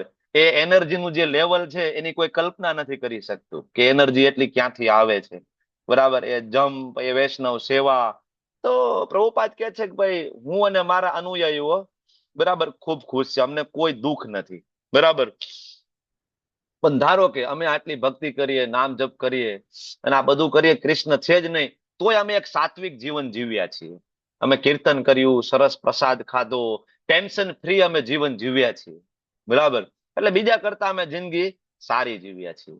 પણ હવે એ વિચાર કર કે તું આખી જિંદગી ભક્તિ ના કર ને તારું મૃત્યુ થાય ને પછી ખબર પડશે કે કૃષ્ણ છે અને આ બધું ખરેખર કરવાનું હતું, તો તારી હાલત શું થશે ત્યારે? અમે તો આ બધું કરશું. કૃષ્ણ કદાચ ધારો કે તું એવું કહેશ કે કૃષ્ણ જેવી કોઈ વ્યક્તિ નથી, શાસ્ત્રમાં તો ક્લિયરલી લખ્યું છે, ધારો કે તારું શું થશે? બરાબર. શું શું ભોગવવું પડશે એ વિચાર કર્યો છે શાસ્ત્ર મુજબ? કૃષ્ણની ભક્તિ નહીં કરીએ તો તારે શું શું આગળ જતા ભોગવવું પડશે? એટલે અહીંયા કહે છે કે કૃષ્ણ ભક્તનો આ લોકમાં કે પરલોકમાં એકે રીતના વિનાશ નથી. તો અહીંયા પણ એ કૃષ્ણ ભાવના વૃત્તમાં જે વ્યક્તિ હોય એનું જીવન ખૂબ સારું હોય. હજારો એવા ભક્તો છે બરાબર. સમાજની અંદર તમે જોશો હજારો એવા ભક્તો છે કે છેલ્લે જીવનના છેલ્લા સમય એકલા હોય, બરાબર, તોય તમે એનું જીવન જુઓ તો ખૂબ આનંદથી ભરપૂર હોય, બરાબર. અરે એનું મૃત્યુ ઇઝ લાઈક એ મહોત્સવ. હમણાં એક વિડીયો મારી પાસે આવ્યો હતો, એક માતાજી છે એ આઈસીયુ માં એડમિટ હતા અને છેલ્લા છેલ્લા શ્વાસ ચાલતા હતા અને ભક્તોને ખબર પડી તો બધા ભક્તો ગયા, રાધા માધવનો મોટો ફોટો ભેગો લેતા ગયા, બરાબર. આઈસીયુ માં જ્યાં હતા ડોક્ટર પાસેથી પરમિશન લીધી અને આઈસીયુ માં એનો ડ્રેસ ને બધું પહેરીને એન્ટ્રી મળી, રાધા માધવના દર્શન કરાવ્યા, જે માતાજી હતા એને રાધા માધવના દર્શન, ફોટો સામે રાખ્યો અને ભક્તોએ સરસ કીર્તન કર્યું આઈસીયુ માં. ડોક્ટરોએ સપોર્ટ કર્યો, તમે લોકોએ કદાચ એ વિડીયો જોયો હોય તો, બરાબર. અને સરસ કીર્તન કર્યું, કીર્તન કરતા કરતા એનું મૃત્યુ થઈ ગયું. ભગવત ધામ કન્ફર્મ. ભગવાન આવી વ્યવસ્થા કરે છે ને, ભગવાન એના શુદ્ધ ભક્તો માટે વ્યવસ્થા કરે છે, વૈષ્ણવોને મોકલે છે, ભક્તોને મોકલે છે, બરાબર. તો ભગવાન કે મારા ભક્તોને કોઈ ચિંતા કરવાની જરૂર નથી, આ લોક કે પરલોકમાં બેમાં મારા ભક્તો હંમેશા ખુશ રહેશે, બરાબર. અસફળ યોગી પુણ્યાત્મા. હવે ભગવાન કે ધારો કે તું કેસ કે કોઈ ભક્તિ કરે ને એનું પતન થયું, તો થોડીક કોઈ ભક્તિ કરી હોય 5%, 10%, અને સફળતા ના મળી તો પ્રાપ્ય પુણ્ય કૃતામ લોકાન. ભગવાન કે એને ઉપરના જે પુણ્યાત્મા જ્યાં રહે ને, એટલે કે સ્વર્ગમાં અનેક વર્ષો સુધી ત્યાં સુખ ભોગવવા મળશે. મતલબ સ્વર્ગમાં પેલા તો જશે, પછી તો કે પછી પાછા અહીંયા આવશે અને એને સદાચારી લોકોના ગર્ભ શ્રીમંત કુળમાં જન્મ મળશે. સદાચારી લોકો, એવો પરિવાર હોય જે ડીઓટી ફેમિલી હોય, બરાબર, એમાં જન્મ મળે. જે એડવાન્સ ડીઓટી હોય ત્યાં જન્મ મળે, બરાબર. રૂપિયા પૈસા હોય જેથી રૂપિયા પૈસા કમાવાની બહુ માથાકૂટમાં પડવું ના પડે, સરળતાથી ભક્તિ કરી શકાય, બરાબર. તો આવી જગ્યાએ ભગવાન કે વ્યવસ્થા હું કરીશ. થોડીક પણ ભક્તિ કરશે તો 5% ભક્તિ થઈ, 10% ભક્તિ થઈ, 15% ભક્તિ થઈ, તો બીજા જન્મની અંદર એવી જગ્યાએ, બરાબર, એને જન્મ મળશે કે 15% માંથી પાછી 16% એ ચાલુ થશે એની ભક્તિ, બરાબર. ભક્તિ યોગ એકમાત્ર એવો યોગ છે કે જે એડે જતો નથી, બરાબર.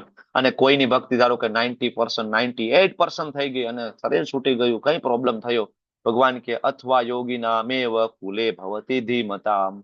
કે ધારો કે એવું થયું કે ભક્તિ પૂરી ના થઈ, એડવાન્સ ડિવોટી હતા, તો પણ ભગવાન કે કોઈ વાંધો નથી. દીર્ઘ યોગાભ્યાસ એને કર્યો હતો, દીર્ઘ ભક્તિ કરી હતી અને અસફળ થયા, કદાચ હું પ્રાપ્ત ના થયો, તો એને જન્મ થશે અધ્યાત્મવાદીઓના કુળમાં, બરાબર. એવા કુળમાં એનો જન્મ થશે, અતિશય જ્ઞાનવાન હોય, પરમ વૈષ્ણવ કુળ હોય, બરાબર.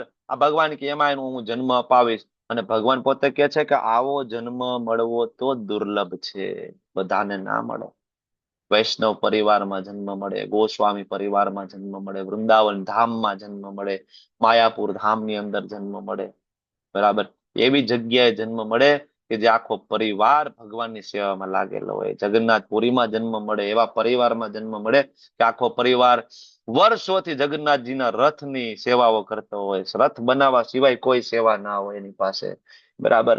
આવી બધી જગ્યાએ જન્મ મળે કે જન્મતા વેત જ એના મુખમાં પેલું જે જળ જાય એ ચરણામૃત હોય, કાનમાં પેલો શબ્દ પડે એ ભગવાનનું નામ હોય, હરે કૃષ્ણ મહામંત્ર હોય, આંખ ખુલે અને પેલું જે દ્રશ્ય જોવે એ ભગવાનનું દ્રશ્ય હોય, ભગવાનના શુદ્ધ ભક્તો વૈષ્ણવનું દ્રશ્ય હોય. ભગવાન કે આવો જન્મ હું આપીશ, કોઈ ચિંતાનો વિષય નથી. મારા ભક્તોએ બિલકુલ ટેન્શન લેવાની જરૂર નથી. ભક્તિ પૂરી થાય તો ભગવત ધામ મળશે, ભક્તિ પૂરી ના થાય તો એવો જન્મ મળશે જેની કલ્પના નહીં કરી શકે, બરાબર. તો બે બાજુ ફાયદો છે, ભક્તિ કરવામાં કોઈ લોસ નથી. એટલે તો ભગવાને બીજા અધ્યાયમાં કીધું તું નેહા વિક્રમ નાશોસ્તિ પ્રત્યવાયો ના વિદ્યતે સુઅલ્પમપ્યસ્ય ધર્મસ્ય ત્રાયતે મહતો ભયાત. હે કુરુનંદન, આવો જન્મ પામીને પોતાના પૂર્વ દેહની દેવી ચેતના પુનઃ પ્રાપ્ત કરે છે. જો ભગવાન હજી કન્ફર્મ કરે છે કે આવો જન્મ મળશે ને, એટલે દેવી ચેતના એ પુનઃ પ્રાપ્ત કરી લેશે. મતલબ આ જન્મમાં 15% ભક્તિ થઈ, ત્યાં પોઝનું બટન દબાઈ ગયું છે, નવો જન્મ મળ્યો તો એ પોઝનું બટન પાછું રિઝ્યુમ ત્યાંથી જ ચાલુ થશે 16% થી આગળ. એ દેવી ચેતના પુનઃ પ્રાપ્ત થઈ ગઈ. એટલે જો નાના નાના બાળકો તમે જુઓ તો એ કહેવાય કે ભગવદ્ ગીતાના શ્લોકો બોલતા હોય, આપણને હજી નથી આવડતા, એ લોકો ભગવદ્ ગીતાના શ્લોકો બોલતા હોય, સરસ માળા કરતા હોય. ગુરુકુળમાં જાઓ તમે, માયાપુર જાઓ, વૃંદાવન જાઓ, સરસ ભક્તિ કરતા હોય નાના નાના બાળકો. ક્યાંથી આવ્યું એને? પૂર્વ દેહની દેવી ચેતના પુનઃ પ્રગટ થઈ ગઈ અને પૂર્ણ સફળતા પ્રાપ્ત કરવાના ઉદ્દેશ્યથી વધારે ઉન્નતિ પ્રાપ્ત કરે છે. પેલાના જન્મ કરતા પણ આ જન્મમાં એને પાછી ભક્તિ મળે અને તરત જ ભગવત ધામ તરફનું એનું પ્રયાણ થાય છે. પૂર્વ જન્મની દેવી ચેતનાથી અનાયાસે આપોઆપ યોગના નિયમો પ્રત્યે આકર્ષિત થઈ જાય છે. એટલે જો ઘણા બધા લેવલ 1 માં આવે, લેવલ 2 માં આવે, 1-2 વખત લેવલ 2 લેવલ 1 કરે ને ત્યાં તો એ લેવલ 2 માં આવી જાય, 16 માળા કરવા માંડે, બ્રહ્મ મુહૂર્તમાં ઉઠવા માંડે, બધું નિયમિત ચાલુ થઈ જાય. આવું અચાનક શું કામ થયું? તો કે પૂર્વ જન્મની દેવી ચેતના અનાયાસે આપોઆપ બરાબર પ્રગટ થઈ ગઈ, તરત જ આકર્ષિત થઈ ગયા, ભાઈ આ તો મળી ગયું, આજ તો હતું, ગયા જન્મમાં આજ કર્યું છે, તરત એટ્રેક્શન કરેલું હતું ને પેલા, એટલા માટે. ઘણા બધા જો લેવલ 1 10 વાર કરે, 20 વાર કરે, 20 વાર કરે, લેવલ 2 માં આવે, પાછા ખેંચીને બોલાવવા પડે, હાલો ક્લાસ ચાલુ થઈ ગયા, વળી પાછા બોલાવો, વળી પાછા ભાગી જાય, વળી બોલાવો. બરાબર, પૂછે કેટલી માળા, તો કે 1 માળા 2 માળા, વચ્ચે બંધ થઈ ગઈ. શું કામ? કારણ કે પૂર્વ જન્મમાં કર્યું જ નથી, તો દેવી ચેતના પ્રગટ થતી નથી. તો આગળના જન્મમાં કરેલી ભક્તિ રિઝ્યુમ થાય છે. બરાબર, રિઝ્યુમ થાય, નીલ થતી નથી. બરાબર, આવો જિજ્ઞાસુ યોગી શાસ્ત્રોના કર્મકાંડના સિદ્ધાંતોથી પરે થાય. પછી એને કર્મકાંડ એને બહુ લેવા દેવા નથી, કારણ કે કર્મકાંડ છે એ વેદનો નીચલા લેવલનો વિભાગ છે. કર્મકાંડ, જ્ઞાનકાંડ અને ઉપાસના કાંડ. પણ મોટા મોટા વિદ્વાનો કર્મકાંડમાં ફસાયેલા હોય, પણ ભગવાનનો ભક્ત છે કર્મકાંડમાંથી બહાર નીકળી જાય. કર્મકાંડ એટલે સકામ કર્મ. આ કરીશ તો મને આ મળશે, આ માનતા રાખીશ તો મને આ મળશે. ભગવાનનો ભક્તિ બધાથી પરે થઈ જાય, કોઈ મતલબ નથી રહેતો, કારણ કે પૂર્વજન્મની દેવી ચેતના એને પ્રગટ થઈ ગઈ છે. વળી જ્યારે યોગી સર્વ સંગ્રહ સંસર્ગ દોષથી શુદ્ધ થઈને વધુ પ્રગતિ કરવાનો નિષ્ઠાપૂર્વક પ્રયાસ કરે છે, અંતે અનેક જન્મોની સાધના પછી સિદ્ધિ પામીને તે પરમ ગતિ. ક્યારેક એવું બને કે અનેક જન્મ પણ લાગી શકે, બરાબર, ઘણા જન્મોની જરૂર પડે પરમ ગતિને પ્રાપ્ત કરવા માટે, પણ તો પણ વાંધો નથી. આગળ કીધું એમ સારા પરિવારમાં જન્મ મળે, સારા કુળમાં જન્મ મળે, ભક્તિ ત્યાંથી રિઝ્યુમ થતી જાય. બરાબર, પણ પ્રયત્ન એવો કરીએ, ભક્તિ એવી કરીએ કે આ જન્મની અંદર ભગવત ધામ જોઈએ. બરાબર, અને હવે નિષ્ફળ યોગીની જે ભગવાને ગતિ સમજાવી. બરાબર, હવે છેલ્લા 2 શ્લોક છે એ ભગવાન કહે છે ખરેખર તો યોગી કહેવાય કોને? ઘણા એમ કે અષ્ટાંગ યોગીને યોગી કહેવાય, જ્ઞાન યોગીને યોગી કહેવાય. ત્યારે ભગવાન કહે છે તપસ્વીભ્યો અધિકો યોગી. યોગી છે એ તપસ્વી કરતા આગળ પડતો છે. મતલબ તપસ્વીને યોગી કીધો નથી. કોઈ એમ કે તપ કરે યોગી છે, ભગવાન આ શ્લોકમાં ના પાડી. તપસ્વીભ્યો અધિકો યોગી જ્ઞાનીભ્યો અપી મતો અધિક. જ્ઞાની હોય એના કરતા પણ યોગી છે એ ઉપર આવે છે.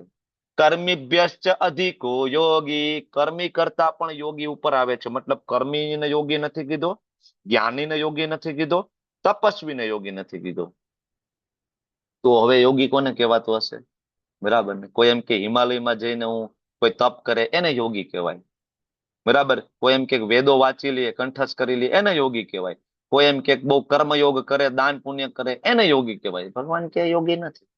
માટે હે અર્જુન, સર્વ પરિસ્થિતિમાં તું યોગી થતો. કયો યોગી? તમે તો ના પાડી તપસ્વી એ યોગી નથી, જ્ઞાની એ યોગી નથી, કર્મી એ યોગી નથી. તો ભગવાન યોગી કયો? કયા યોગીની વાત કરો છો? બરાબર, ત્યારે ભગવાન છે એ અલ્ટિમેટ શ્લોક આપે છે. કયો? યોગી નામ અપી સર્વેશામ મદગતે અંતરાત્મના શ્રદ્ધાવાન ભજતે યો મામ સમયુક્ત તમોમત. 6 અધ્યાયનો સાર.